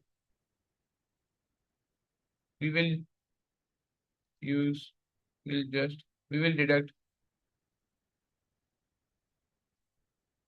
only tax from operating profit। ये बात मैंने ऊपर भी कहीं लिखी थी, याद आ रहा है किसी को? ये बात मैंने ऊपर भी कहीं लिखी थी, याद आ रहा है किसी को? पी रेसेट में लिखा ना, ये देखें, याद आ रहा है की बात? तो मैं कंसिस्टेंट रहूं, ये नहीं मैं ऊपर कुछ और कर दूं और नीचे कुछ और कर दूं, आई के भी बोले यार पता नहीं क्या हो गया, कंसिस्टेंसी नहीं है इनके पास तो। अच्छा, अब सवाल यहाँ तक बात समझ आ गई कि मैंने शुरू में कहानी कर दी है कि भाई आपको केई पे डिस्काउंटिंग करनी पड़ेगी, वैक नहीं निकल सकता, केडी अवेलेबल नहीं है, और दूसरा क्योंकि इंटरेस्ट अवेलेबल नहीं है। दोनों में मैं कंसिस्टेंट हूँ, मैं कह रहा हूँ इंटरेस्ट अवेलेबल नहीं है, मैं यहाँ भी कह रहा हूँ इंटरेस्ट अवेलेबल नहीं। ठीक है ना, मैं और देख रहे हैं हम कंसिस्टेंट चल रही है, ये नहीं कि मैं कभी कोई अजम्पशन ले लूँ कभी कोई और ले लूँ तो गड़बड़ हो जाएगी। अच्छा, अब सवाल ये फ्री कैश फ्लो, अब ये इसने बोल दिया कि अर्निंग्स और कैश फ्लो एक ही है, ये कैश अर्निंग्स है, तो ये डेप्रिसिएशन वगैरह का कोई झंझट नहीं है, अब आप उस टेंशन से बाहर आ जाए। अच्छा, ग्रोथ रेट लगाने का टाइम आ गया, ग्रोथ रेट के निकालें जरा प्लीज, कितना आ रहा है प्लीज यार, मैं आप लोगों को टाइम दे रहा हूँ, प्लीज ग्रोथ रेट निकाल के बताएं क्या आ रहा है, what is growth rate please यार, इसमें अक्सर लोग गलती कर जाते हैं हालांकि होनी नहीं चाहिए। प्लीज ग्रोथ रेट निकालें, मुझे बताएं क्या आ रहा है ग्रोथ रेट, जल्दी जल्दी करेंगे, क्विकली क्विकली।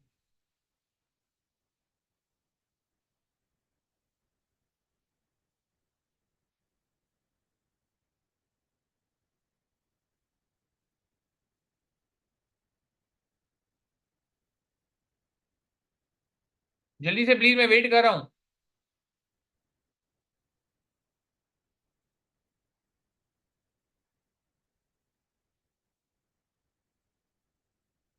जी,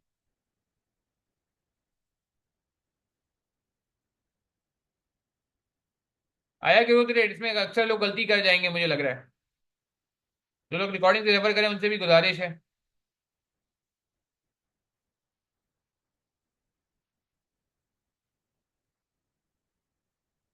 17.5, 17.75, 6.58, नो, रॉन्ग। अवैध जोसानी, गलती कर दी आपने। ओ भैया, जब भी ग्रोथ निकालते हैं पास्ट पे निकालते हैं, फोरकास्टेड पे ग्रोथ नहीं निकालते। दूसरा फोरकास्टेड बहुत जम भी मार रहा है, खैर वो एक अलग मसला है कि 890 डायरेक्ट 1200 चला गया है। इतना बड़ा जम, बाकी ये तो करीब करीब था, 735 से 810 हुआ मुनासिब है, 810 से 890 मुनासिब है, ये 1200 चला गया। दूसरा वैसे बात समझिएगा कि आप हिस्टोरिकल फिगर्स पे ग्रोथ निकालते हैं, फोरकास्टेड फिगर्स को यूज नहीं करते। ग्रोथ हमेशा पास्ट से निकलती है ना, याद आ रही है बात पे? जिंदगी में कहीं ने पढ़ा है पास्ट ग्रोथ। हाँ, तो इसका मतलब ग्रोथ निकालते हुए ये तीन फिगर्स कंसिडर होंगी खाली। ठीक है। हाँ, 10% is the right answer, very good. तो ग्रोथ रेट निकालेंगे।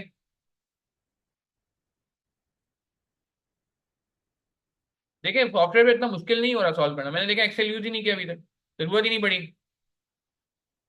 जरा जहाँ जरूरत है वहां आप एक्सेल वाला एरिया यूज करेंगे, नीचे वाला वरना कोई मसला नहीं है।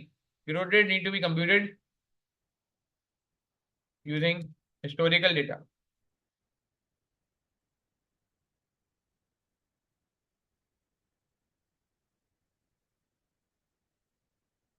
तो दैट इज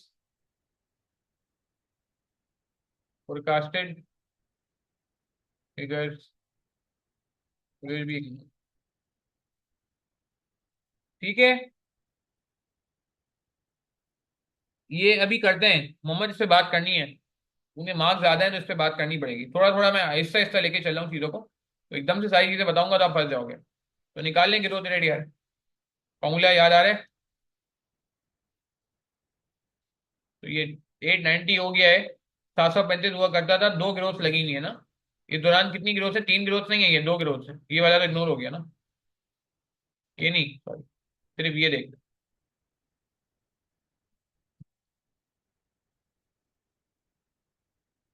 735 कहाँ गया?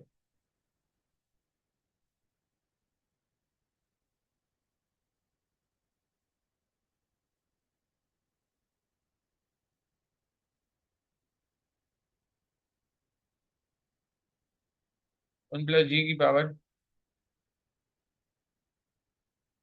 तो ये ना पावर टू इसलिए कह रहे हूँ क्योंकि दो ग्रोथ लगी हैं। ये होते होते 890 हो गया, दो ग्रोथ लगने के बाद। तो जी निकालने क्या आ रहा है? ये कैलकुलेटर पे कर लें डायरेक्ट, कोई मसला नहीं। 890 मैं चाहे तो वर्किंग बता देता हूँ आपको। 735 की वर्किंग वैसे पेपर में शो करने की जरूरत नहीं है, मैं आपके लिए कर रहा हूँ। आपने ऊपर लिख दिया, मेरे ख्याल से इट विल बी इनफ की पावर 1/2।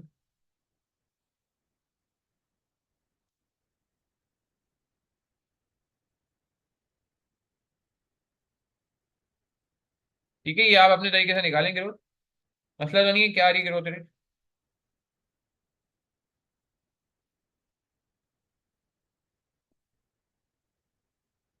ठीक है जी। अच्छा, अब एक सवाल। अच्छा, आफ्टर टैक्स। अच्छा, अब एक सवाल है अगेन, क्या हम 890 पे ग्रोथ लगाएं या 1200 पे ग्रोथ लगाएं? ग्रोथ किस पे लगेगी? फॉर्मूला क्या होता है? Free cash flow market value is equal to present value. हाँ भाई, जवाब दें, ग्रोथ रेट किस पे लगेगा?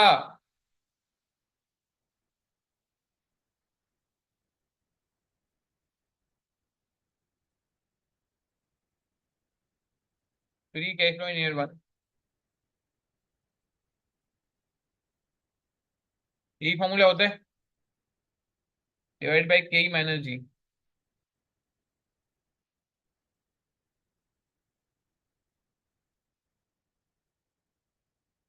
हाँ जी, बात समझ आ रही है?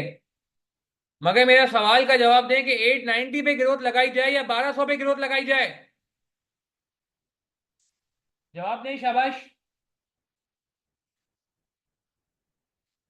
हाँ, 890 पे ग्रोथ लगाई जाएगी, 1200 तो ऑलरेडी फोरकास्टेड है यार। बिल्कुल सही बात है अवैस।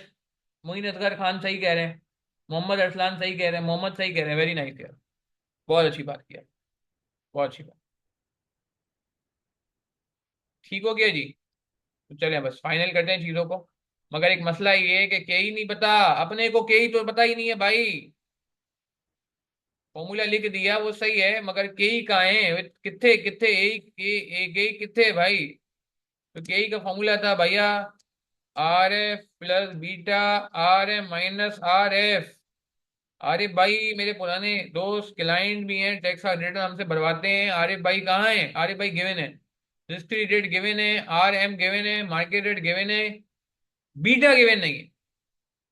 अच्छा बीटा भी तो गिवन है यार, ये यूज नहीं कर लूंगा 1.161, अपना बीटा यूज कर लूं मैं? इंडस्ट्री तो सेम है तकरीबन, गियरिंग भी मैं अपनी लगा देता हूँ। अब बताएं ये केई में मसला है। अच्छा अब एक बात, एक सवाल है मेरा, केई में अपना यूज करता हूँ या सामने वाले का यूज करता हूँ? एक सवाल है मेरा, वैसे वैसे वैसे एक सवाल है, मैं कॉन्सेप्ट पूछ रहा हूँ, क्योंकि ये ना हो कि आप एक सवाल के चक्कर में अपने कॉन्सेप्ट खराब कर दो। हम केई अपना यूज करते हैं या टारगेट कंपनी का यूज करते हैं? मेरा सवाल का जवाब देते हैं बस। जल्दी जल्दी बता दें यार प्लीज, इसमें मुझे थोड़ा सा आईकेप के सोल्यूशन में डेविएट करूंगा। अपना यूज करें या पराया यूज करते हैं? हम अपना यूज करते हैं, क्यों? क्योंकि इन्वेस्टमेंट कौन कर रहा होता है? कॉस्ट ऑफ कैपिटल किसकी है? पैसा किसका लग रहा है? कौन शेयर होल्डर से पैसे मांग रहा है? टारगेट कंपनी थोड़ी मांग रही है, उसको तो उल्टा पैसे मिल रहे हैं। उसको तो हम पैसे दे के उसको आउट कर रहे हैं। क्योंकि एक्वायरर जो है ना वो पैसे लगा रहा होता है। मेरी बात समझ आ रही है? इसलिए हमें अपना यूज करना चाहिए, ऐसा ही है। ठीक है ना? हमें अपना यूज करना चाहिए ना। तो अब मसला ये है कि हम अपना यूज कर लें के, तो अपना के ही तो यूज कर सकते हैं। अच्छा इंडस्ट्री सेम है, हाँ इंडस्ट्री सेम है, तो वो मसला भी खत्म हो गया कि हमारी इक्विटी बीटा में हमारा इंडस्ट्री होगी। इंडस्ट्री सेम है ना यार, ये देखो कॉस्मेटिक इंडस्ट्री है ना, हलाल कॉस्मेटिक की बातें हो रही हैं ऊपर। तो हम भी यही कर रहे हैं ना कि यार वहां की ऐसी कंपनी को समझ रहे हैं जो जो हलाल है। मेरा पॉइंट समझ आ रहा है मैं क्या क्या कर रहा हूँ? देखें प्लीज मेरी बात को गौर से समझिएगा। मुझे अपना फिगर यूज करना चाहिए, मैं लिख देता हूँ ना यार ये बातें अपने सोल्यूशन में, एग्जामिनर से क्यों छुपाऊं? We use acquirer's discount rate for valuation under फी पे।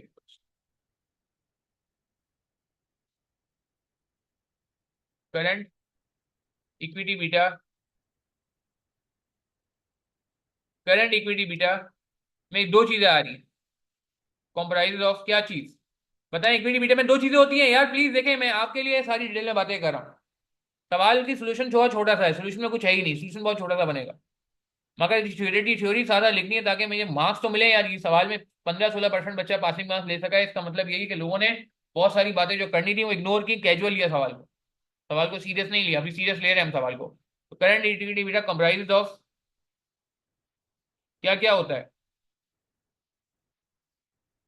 हाँ क्या क्या होता है? इंडस्ट्री रिस्क, ऐसा ही है। कॉस्मेटिक इंडस्ट्री का इंडस्ट्री रिस्क एग्री करेंगे? लेकिन थोड़ा सा डिटेल में जा रहा हूं मैं।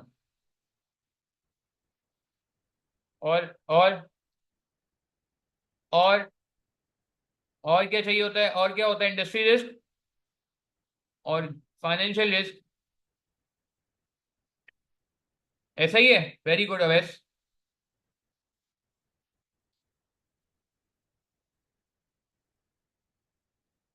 Gearing risk of A B. तो मेरे ख्याल से तो यार इसको चेंज करने की जरूरत नहीं है, क्योंकि industry same,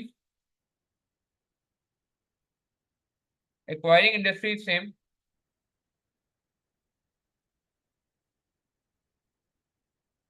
we can safely use, याद है अनके रीकेयर करते थे वैक में? किसी को याद आ रही है बात, जब हम वैक में किसी दूसरी इंडस्ट्री में जाते थे, किसी को याद है एग्जांपल दी थी नोकिया वाली? कैसी वो कैलकुलेटर ने मोबाइल इंडस्ट्री में जाके अपना सिक्का जमाने की कोशिश की थी? किसी को याद आ रहा है? तो हम अनगियर करके रीगियर करते थे। हाँ तो इंडस्ट्री टैबलेट होती थी ना यार, अनगियर करके रीगियर करते थे, अपनी गियरिंग से रीगियर करते थे। याद आई किसी को बात? अपनी गियरिंग से हम सामने वाले के रिस्क को, सामने वाली इंडस्ट्री का रिस्क लेते थे और उसमें अपनी गियरिंग इनकॉर्पोरेट करते थे। रीगियरिंग अपने फिगर से होता था। किसी को याद आ रही है? रीगियर हम कभी भी अपने फिगर्स के अलावा किसी से नहीं जाते थे, अपनी फिगर से रीगियर करते थे। Acquiring we can safely use existing beta, existing equity beta. ठीक है, मगर अभी मैं सवाल का दूसरा रुख बताऊंगा। हाँ सवाल खत्म नहीं हुआ, सवाल का दूसरा रुख बताऊंगा। तो K is equal to R F, एक सवाल खत्म नहीं होगा प्लीज। ये नहीं, मैं एक और चीज बताऊंगा जो आई कैप ने भी की हुई है और मेरे ख्याल से हमें करनी चाहिए, मगर ये गलत नहीं होना चाहिए मेरे हिसाब से। ये बात समझ आ रही है कि यार मैं कह रहा हूँ कि भाई इंडस्ट्री हमारी सेम है, तो ये जो equity beta, current equity beta जो कि कितना गिवन है, दैट इज 1.167, कितना है, एक मिनट सवाल में देखते हैं। 1.161, सॉरी। फॉर्मूला आ के ही हमें पता है। रिस्क फ्री रेट हमारा 5 है।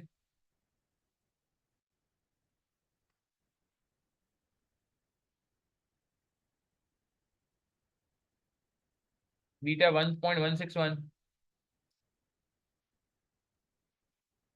RM-RF।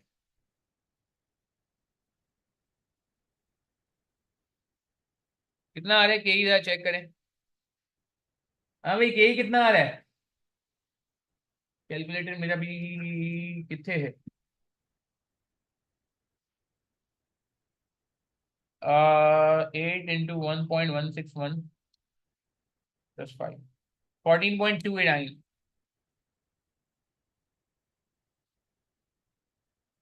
14.3% कर लेते हैं। ठीक है, ये बात समझ आ रही है। कैश फ्लो मार्केट वैल्यू जो है ये होती है।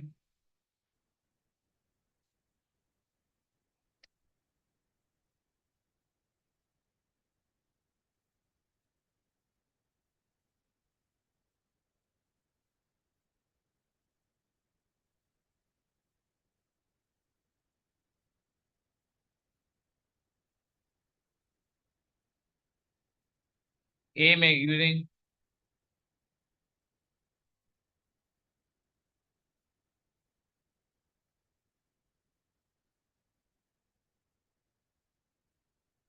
अच्छा यार ये देखें, ये प्लीज समझिएगा। ठीक है, वैसे मैंने इसको 14.3 कर दिया। अच्छा, इसमें भी यार दो बातें हैं। आप चाहें तो दो तरीकों से निकाल सकते हैं। एक तो ये कि इस पे ग्रोथ लगा दें 890 पे, मगर मैं ज्यादा इसको अच्छा नहीं मानता वैसे।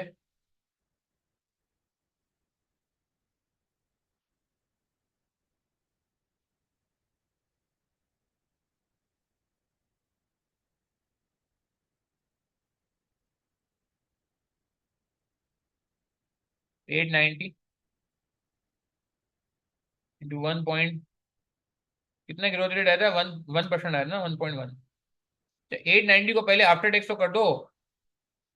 0.79 याद आ रहा है, 0.79 क्यों करें? आफ्टर टैक्स करना पड़ेगा ना।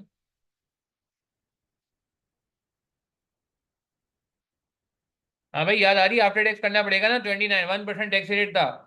हाँ, नेट ऑफ टैक्स, बहुत बहुत अच्छी बात की है वैसे, यस वेरी गुड, यार तुम्हारा कमेंट भी आया हुआ है, दैट्स नाइस। यही कितना हमने निकाला? 14.3। अभी आप देखना सॉफ्टवेयर से कितनी आसानी होगी। एक मुझे काम करना है, सॉफ्टवेयर से काफी आसान हो जाएगा इंशाल्लाह। चलो सॉल्व करो, देखो क्या आ रहा है।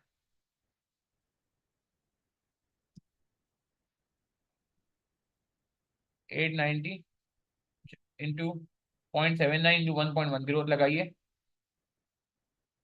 0.043, 17986।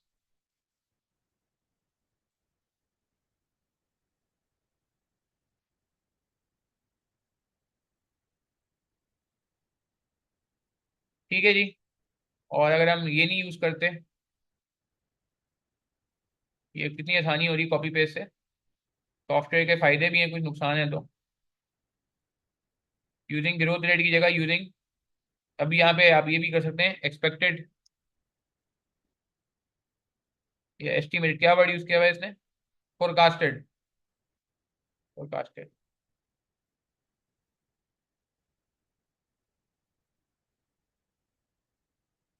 इसमें फोरकास्टेड, अब यहाँ ग्रोथ नहीं लगाइएगा। फोरकास्टेड अगर आप यूज करेंगे तो इसमें ग्रोथ नहीं लगाएंगे, याद आ रही है बात? अवैध जोसानी कैफ सिक्स एमएफए में भी ये होता था कि एग्जामिनर जो है आपको फोरकास्टेड पे काम कराता था, तो वहां पे ग्रोथ नहीं लगाते थे, याद आ रहा है अवैध? कैफ सिक्स एमएफए में भी है, तुमने मुझसे क्योंकि पढ़ा हुआ है, तो मुझे एक्सपेक्ट कर रहा हूँ कि तुम्हें याद होगी ये बात। हाँ, ठीक हो गया भाई।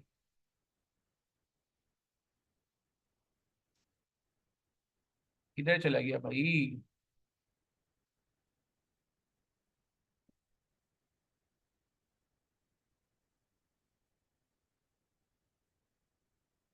क्या आ रहा है भाई? देखो चेक करो क्या आ रहा है आपका।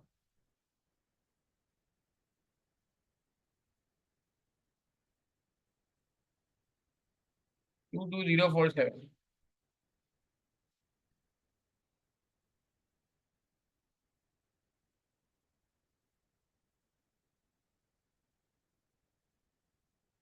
ठीक है जी। अब ये एक और भी है इसका ऑल्टरनेट, जो मैं कहूंगा आपको पेपर में करना चाहिए। अच्छा, अब एक बात का जवाब दें, यहां तक बात समझ आई किसी का? यहाँ पे कोई सवाल है पूछ लें। मैंने ग्रोथ रेट लगा के भी कर लिया, मैं चाह रहा हूँ मैक्सिमम एक्सपेक्ट कवर कर लूँ, क्योंकि एग्जाम में मार्क्स मतलब डेटा गिवन है और मार्क्स भी आपके सामने है ना। ठीक है, बात समझ आ रही है ये? अच्छा, अब ये एक ऑल्टरनेट सोल्यूशन और होगा, जो कि इतना लंबा नहीं होगा, दिखने से लंबा लगेगा मगर इतना लंबा नहीं होगा। वो करके फिर हम ये सवाल एंड कर देते हैं। ऑल्टरनेटिव ये है कि यार एक बात मुझे बताएं कि ये जो इन्फॉर्मेशन गिवन है, ये ये क्यों गिवन है फिर? प्लीज देखें, सोचें जरा प्लीज, इससे इसको देख के क्या लग रहा है?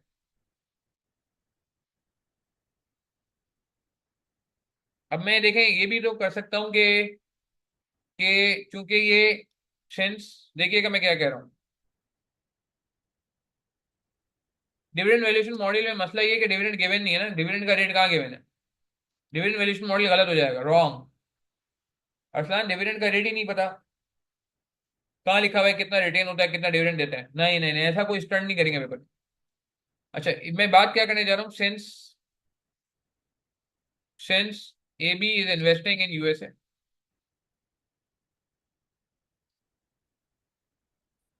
which has different dynamics। ये यार मेरे हिसाब से थोड़ा मुश्किल था एग्जाम में पिक करना। मैं पर्सनली आपकी जगह पेपर में होता तो मैं ये कर लेता। मैं आपकी जगह पेपर में होता तो ये कर लेता। एग्जामिनर को मुझसे थोड़ा इख्तिलाफ है, मगर मैं कहूंगा नहीं यार ये बात गलत नहीं है, क्योंकि इंडस्ट्री सेम है तो आप ये काम कर सकते हैं। मैं अभी भी इस बात पे कायम। मगर ऑल्टरनेटिव मैं आपको बता रहा हूँ कि अगर क्लिक हो जाए तो अच्छी बात है, वरना खैर हो गई। Since AB is investing in USA which has different dynamics, therefore alternate KE can be computed। देखिएगा क्या कह रहा हूँ, ऑल्टरनेट KE भी हो सकता है। कैसे हो सकता है देखिएगा प्लीज। फॉर्मूला याद है? Beta asset is equal to beta equity. आज एक बच्चे का मैसेज आया कि सर वो फॉर्मूला कैसे लिखेंगे, फॉर्मूला ऐसे लिखेंगे, E+D1 - T।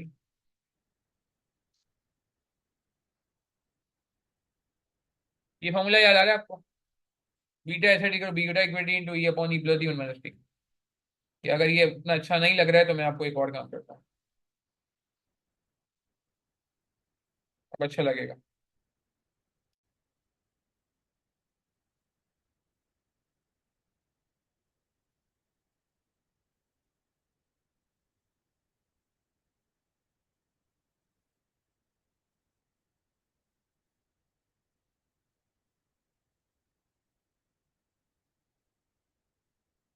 जी, ये फॉर्मूला याद आ रहा है भाई?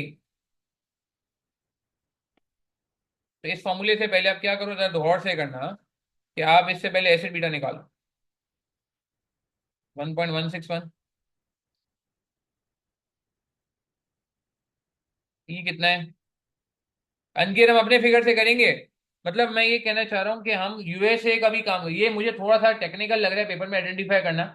और मेरे हिसाब से आई थिंक कोई नहीं भी करे तो बहुत ज्यादा पिनलाइज नहीं करना चाहिए आईकैप को, मगर एक ऑल्टरनेट बात है अगेन, चूंकि ये इन्वेस्टमेंट। अच्छा, एक सवाल है, वैसे आपको पता है कि जब फॉरेन कंट्री में इन्वेस्टमेंट होती है, जिन्होंने फॉरेन इन्वेस्टमेंट रिजल्ट पढ़ लिया है उनको ये बात अच्छे से पता होगी, जब फॉरेन कंट्री में इन्वेस्टमेंट होती है तो एक चीज आती है, याद आ रहा है? CRP, country risk premium. किसी को याद है? कंट्री रिस्क प्रीमियम याद आ रहा है किसी को? CRP, country risk premium. हाँ भाई, ये उन लोगों का है जिन्होंने फॉरेन इन्वेस्टमेंट अभी तक पढ़ लिया है। रिकॉर्डिंग वालों ने तो पढ़ ही लिया होगा, लाइव वाले शायद अभी कुछ हो गया होगा, किसी का नहीं हुआ होगा। तो उसूली तौर पे तो फॉरेन कंट्री रिस्क प्रीमियम का एडजस्टमेंट होना चाहिए उसूली तौर पे, मगर अभी ऐसा नहीं है। तो अभी कंट्री रिस्क प्रीमियम इसने बोला इग्नोर कर दो, नीचे इसने बोला वेरी कॉमन। कंट्री रिस्क को मैं इग्नोर कर रहा हूँ, मगर बहरहाल ये है फॉरेन कंपनी, तो एक काम हम कर सकते हैं।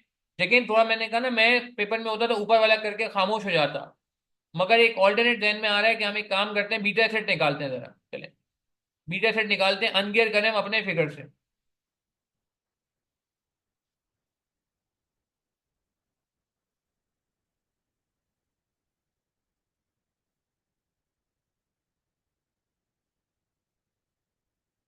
इक्विटी कितनी है? 20% डेट है तो 80% इक्विटी हो जाएगी। 20% डेट है तो 80% इक्विटी हो जाएगी। फॉर्मूला कॉपी किया, फिगर्स प्लग इन करो। और टैक्स रेट कितना है? टैक्स रेट कौन सा लगेगा? हम अनगियर कर रहे हैं अपनी फिगर से। पाकिस्तानी टैक्स रेट लगाऊंगी या यूएसए का टैक्स रेट लगाऊं? प्लीज जवाब दें, पार्टिसिपेट करें यार। पाकिस्तानी टैक्स रेट लगाया जाए या यूएस का टैक्स रेट लगाया जाए? प्लीज यार ये मुझे बता दें अगर मैं अनगियर करना चाह रहा हूं। मैंने गियरिंग अपनी ली है यानी कि पाकिस्तान की लिए यानी कि एबी की लिए, तो लाइक टू लाइक का तकाजा ये है, पाकिस्तानी टैक्स रेट लगेगा जो कि 29% है। तो बीटा एसेट कहाँ आया भाई आपका?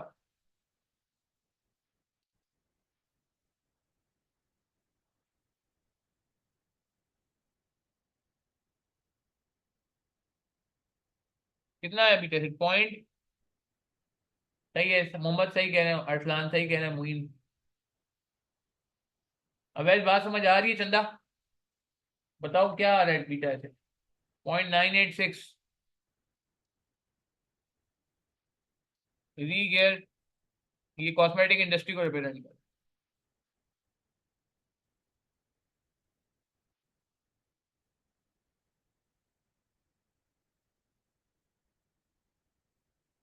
कॉस्मेटिक इंडस्ट्री, ठीक है जी। सॉफ्टवेयर में इतना मुश्किल नहीं है यार, अभी कोई प्रैक्टिस हो जाएगी तो मुश्किल नहीं।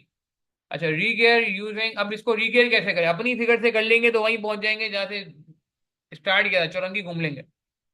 चौरंगी घूम लेंगे हम, अगर अपनी फिगर से रीगेयर कर दिया। अब आपको ये एक आप यूएसए में जा रहे हो, डिफरेंट डायनेमिक्स में जा रहे हो, डिफरेंट मार्केट में जा रहे हो, वहाँ टैक्स रेट भी डिफरेंट है, हालात भी डिफरेंट है, इंटरनेशनल डायनेमिक्स की बात हो रही है, डिफरेंट डायनेमिक, इंटरनेशनल डायनेमिक्स। तो रीगेयर यूजिंग,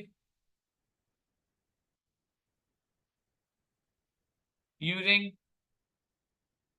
क्या नाम था उसका? कंपनी का नाम क्या है यार? लीनर। क्या लीनर था, क्या था ऊपर कहीं लिखा हुआ था? एलेनर, एलेनर, सॉरी।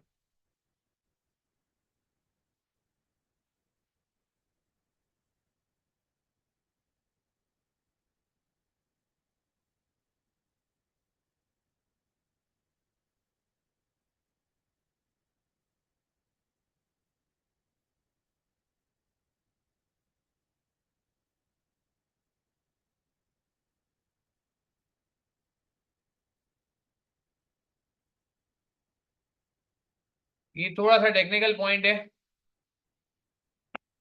मगर ये इंपॉर्टेंट। देखिए मैं वापस रिपीट कर रहा हूँ, मेरी पहली प्रायोरिटी ऊपर हो चुकी है। मैंने कहीं पे काम कर लिया क्योंकि एक्वायरर का डिस्काउंट रेट यूज होना चाहिए। मगर अगेन थोड़ा डायनामिक डिफरेंट है, उसने डेटा भी दिया हुआ है, इंप्रेशन भी मिल रहा है, शायद हमें अनगियर करना पड़ेगा। तो मैं अगर अनगियर कर लेता हूँ तो फिर मुझे अब रीगियर उसकी गियरिंग से नहीं करना चाहिए, क्योंकि वो तो पाकिस्तान की गियरिंग ना, पाकिस्तान में बिजनेस जो एक्सपेंशन हो गया, अभी यूएसए में एक्सपेंशन हो रही है तो यूएसए के हिसाब से चलना चाहिए, यूएसए के हिसाब से चलना चाहिए। Again it's a technical point, it's extra mile, it's extra effort. That's why इसकी वजह से मैं समझता हूँ शायद ये पेपर में किसी ने भी नहीं किया होगा, जब भी मार्क्स सबके काफी लोग के कटे हैं। मगर बहरहाल ये एक आपके दिन में होना जरूर चाहिए। तो कर लिया आपने रीगेयर? क्या अवैध जोसानी कर चुके हो क्या? रीगेयर कैसे करोगे? कि फिगर, अब इसमें भी मसला है। रीगेयर होता है मार्केट वैल्यू, मार्केट वैल्यू है ही नहीं तुम्हारे पास। अब क्या करें, मार्केट वैल्यू गिवन नहीं है।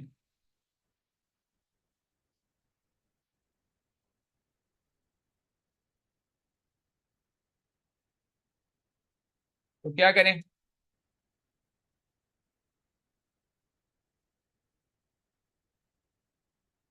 क्या करें? हमेशा की इतना?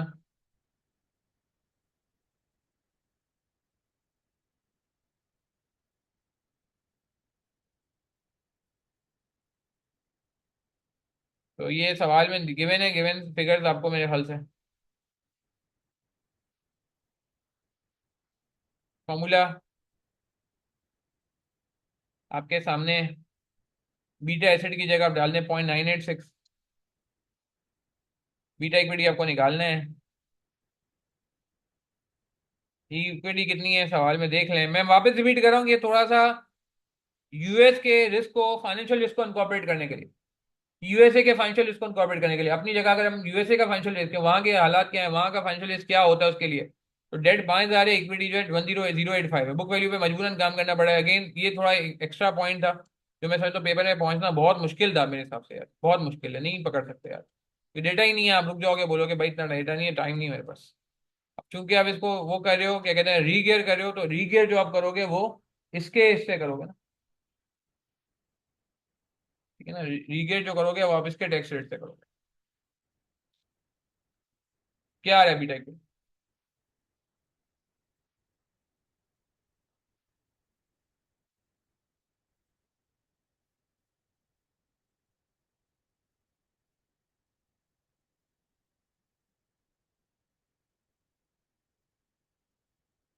बीटेक बीटी अपडेटेड कितना आ रहा है?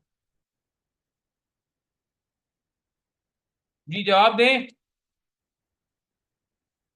रीगियर कर लिया आपने?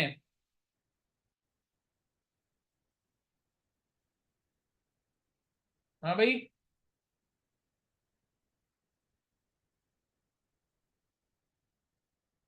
1.37। ठीक है, थैंक यू अवैस। ठीक हो गया। अब नया के ही निकलेगा, आगे ऊपर से कॉपी पेस्ट हो जाएगा सारा, पूरा कॉपी पेस्ट हो जाएगा। ये पूरा, अब ये सॉफ्टवेयर पे करने का फायदा देखें, सॉफ्टवेयर पे करने का फायदा देखें, पूरा कॉपी पेस्ट। बस ये अपडेट हो जाएगा, 1.37 हो जाएगा। चेक करें क्या आ रहा है, 16% आ रहा है मेरे ख्याल से। सिर्फ के ही चेंज होगा। ये कितना काम छोटा हो गया। ये वही एयर वन के कैश फ्लो पे इतना होगा, सिर्फ डिस्काउंट रेट चेंज होगा, ये ना हो ये भी आप चेंज करना भूल जाए तो फिर तो ऐसी तैसी हो जाएगी। ये फिगर चेक करें क्या आ रहा है, देखें चेक करें। 12890 आई गेस। इसी तरह यहाँ भी इसी तरह हो जाएगा। सॉफ्टवेयर पे करने से फायदा भी है कुछ। और देखें मैं एक्सेल यूज ही नहीं कर रहा, मैं तो कैलकुलेटर पे काम कर रहा हूँ मेजोरिटी। जब मुझे जरूरत ही नहीं है तो मैं क्यों इतना परेशान हूँ भाई। और इसकी रेंज ऑफ वैल्यूशन क्या आ रही है?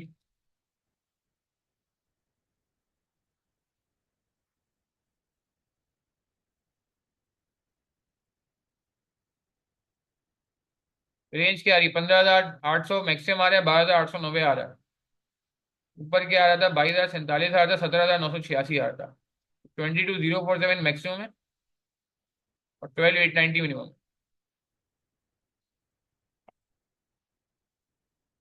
डबल टू क्या था?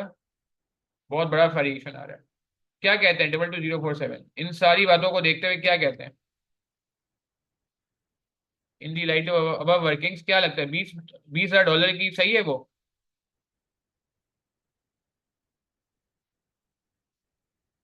हाँ। वो जो मांग रहा है।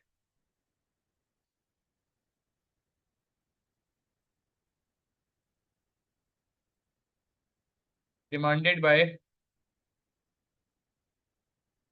लेनर। लेनर नाम है ना, क्या नाम है? नाम भूल जाता हूँ यार, एलेनर सॉरी। एलेनर इन्फॉर्मेशन जो 20 मिलियन आपसे मांग रहे हैं, क्या लगता है वो एक्सेप्ट कर लें?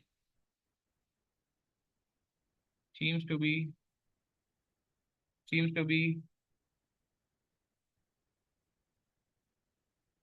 अच्छा। टेबल बॉर्डर के ऑप्शन में ऐड हो गए हैं और बुलेट वर्ड की तरह हो गई है, ठीक है। That's great. अच्छी बात है। नहीं एक्सेप्ट करना चाहिए अवैस, देखो ये तो सिर्फ 12,890 से 22,047 दे रहे हैं, सिर्फ एक जगह 20,000 से ऊपर गया है। वो भी अगर मैं ये वाला डिस्काउंट फैक्टर यूज करूँ और मैं 1,200 पे कम करूँ, जो कि बहुत बड़ी फोरकास्टेड अर्निंग। बाकी तो ये 17,986 के अंदर अंदर रह रहा है, क्या ख्याल है? रेंज तो ये बन रही है, तो मुझे लग रहा है कि यार seems to be very high and should not be accepted. अवैध बात समझ आ रही है? ऊपर कैश फ्लो टेक्निक ने भी आपको वो, नेट शेड मेथड ने भी आपको बोला 10 मिलियन से ऊपर का नहीं है। फिर वो पी मेथड ने भी आपको जो रेंजेस बताई, वो आपने देखा, वो भी 8,279 से 12,000 की थी, 12 मिलियन की थी। और इसने भी जो बताई है वो ज्यादातर 12, 15, 17 इस तरह की बातें कर रही है। एक जगह जाके सिर्फ एक्सीड हुआ है। क्या ख्याल है? As above range of valuations are usually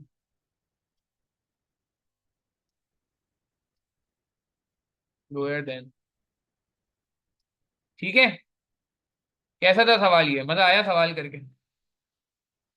जी बस खत्म करें, दो 5 मिनट रुक जाए बस। 5 मिनट, एक छोटी सी थ्योरेटिकल चीज़ है डिस्कस करके खत्म करते हैं। ठीक है, 1 मिनट मैं इसको वो कर लूँ यार, जरा सेव कर लूँ अपने पास। फिर एक छोटी सी बी पार्ट का हल्का सा ओरल डिस्कशन करेंगे, टाइम ज़्यादा हो गया है। बस फिर खत्म करते हैं, फिर आप लीव कर देना।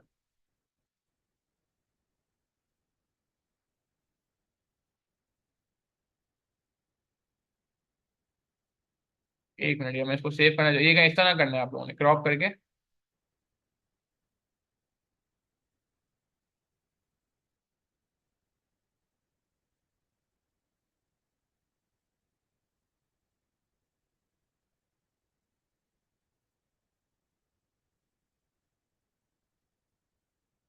ठीक है जी।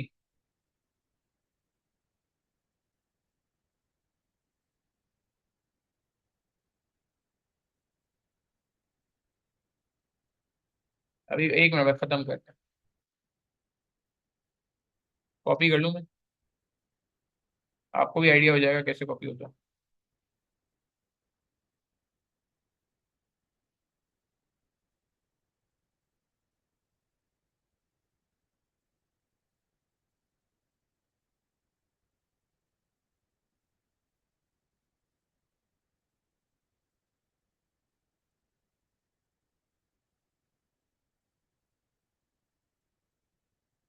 ठीक है जी।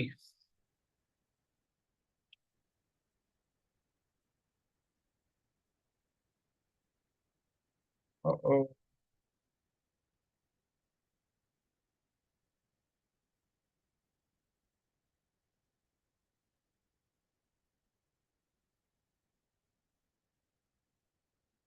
एक, ये आप थ्योरी थ्योरी वाला पार्ट पढ़े फिर खत्म कर। अच्छा यार, बी पार्ट देख लेते हैं। Advice about how they could use currency swap to minimize exchange rates. Time बहुत ज्यादा हो गया है, मुझे बस ये बता दें, करेंसी स्वैप याद आ रहा है ऑलरेडी, या फॉरेक्स में पढ़ा हुआ है ना हमने। फॉरेक्स में आखिर में बुरी केस करके कोई सवाल है, BURY करके, ACCA का सवाल है, इसमें मैंने आपको करेंसी रिस्क पूरा एक्सप्लेन भी किया है। नहीं नहीं, buy now sell later, sell now buy later यहाँ नहीं आता। वो वहां जाता है, क्या कहते हैं वो, तो वो है करेंसी फ्यूचर्स वगैरह में। अच्छा, ये अभी नहीं किया आपने, ठीक है, मैं वैसे बता देता हूँ। आई थिंक अभी लाइव वालों ने शायद ये नहीं अभी तक इसको कवर किया। इसमें ये होता है कि मैं छोटी मिसाल देता हूँ कि एक बार मैं मिसाल दूंगा, फिर आप इसको इनकॉर्पोरेट कर लेना यहाँ पे यार। मिसाल के तौर पे आप जिम्बाब्वे में आपको इन्वेस्टमेंट करनी है। सही है, जिम्बाब्वे में इन्वेस्टमेंट करनी है, जिम्बाब्वे में एक फैक्ट्री लगानी है, क्योंकि वहाँ पे लेट से चीप लेबर है। और आपको लग रहा है कि वहाँ पे आप फैक्ट्री लगा लेते हैं। अच्छा, अब मसला क्या है। अभी आपने जिम्बाब्वे में पैसे डालने हैं मिसाल के तौर पे। अच्छा, जिम्बाब्वे में आपको पता है वो इसका इशू है ना, उनके करेंसी का मसला है। आपको पता है करेंसी बहुत तेजी से डिप्रिशिएट होती है। मिसाल के तौर पे आपने उनकी करेंसी के मुताबिक 1 बिलियन की इन्वेस्टमेंट कर दी उनकी करेंसी के मुताबिक। ठीक है, मगर एक मसला क्या है, मसला ये है कि जब आपको इन्वेस्टमेंट अगर वापस लानी पड़ेगी अपने मुल्क में, 3 साल बाद, 5 साल बाद, तो एक रिस्क क्या है। हाँ, रिस्क क्या है।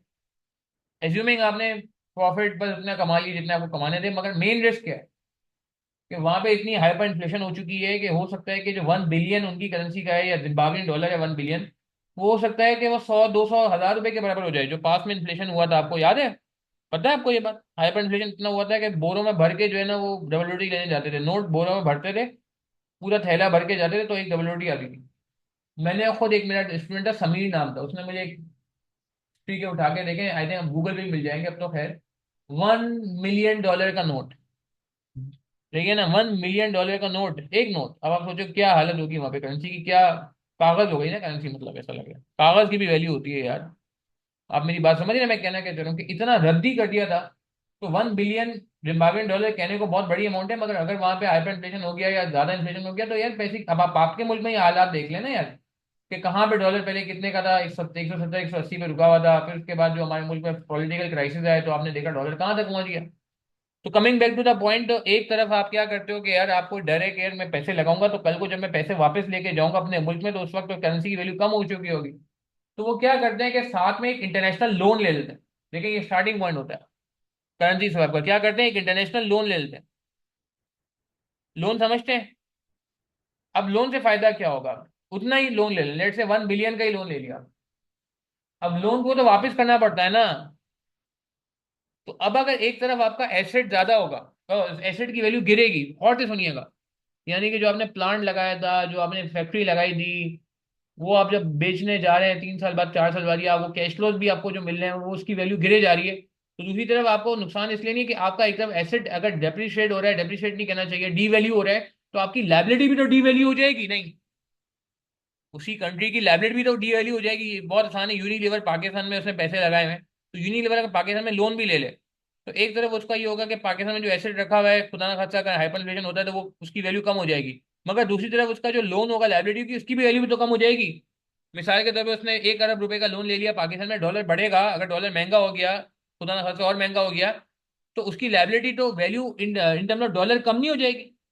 1 अरब रुपए को डिवाइड करेंगे बड़े रेट से ना, फिर हम डॉलर अगर रेट से बढ़ जाता है, 300 हो जाता है खुदा ना खास्ता, अभी अभी 280 पे रुका हुआ है, तो क्या हो जाएगा कि वो डॉलर में फिगर कम आएगी लाइबिलिटी की, तो एक तरफ एसेट की डी वैल्यू हो रहा होगा, एक तरफ लाइबिलिटी डी वैल्यू हो रही होगी, तो स्वैप हो गया एक तरह से, स्वैप हो गया एक तरह से। मेरी बात समझ आ रही? तो ये एक प्रिंसिपल है जो करेंसी स्वैप का यूज होता है। आप करेंसी स्वैप पहले कवर कर लो, फिर आप ये देखोगे बी पार्ट, तो मुझे उम्मीद है इतनी प्रॉब्लम नहीं होगी। चलें यहीं तक रखते हैं, अलहमदुलिल्लाह 3 सवाल हो गए। क्वेश्चन 2 और 3 काफी टफ था जो हमने कल और आज की क्लास में कवर किया। इंशाल्लाह कुछ में 4 और 5 आगे के सेशन में कवर करेंगे, इसका पासिंग परसेंटेज काफी बेहतर है, बट इससे हम क्लास में कवर करेंगे। कोई सवाल है, कंफ्यूजन है आपके पास, मेरा नंबर मौजूद है, आप मुझे पूछ सकते हैं। अपना ख्याल रखिएगा, अपनी दुआ में याद रखिएगा। इंशाल्लाह आपसे मुलाकात होती है जल्द। अस्सलाम वालेकुम रहमतुल्लाहि व बरकातुहू। मजा आया जी? आपको फायदा हुआ इस सेशन का? अगर आपको फायदा हुआ है तो यार, जो लोग रिकॉर्डिंग रेफर कर रहे हैं, ये यूट्यूब पे मेरी रिकॉर्डिंग अवेलेबल होगी, तो यार ये प्लीज़ आप और लोगों से भी शेयर कर लीजिएगा, हो सकता है और लोगों का भला हो जाए। अस्सलाम वालेकुम रहमतुल्लाहि व बरकातुहू।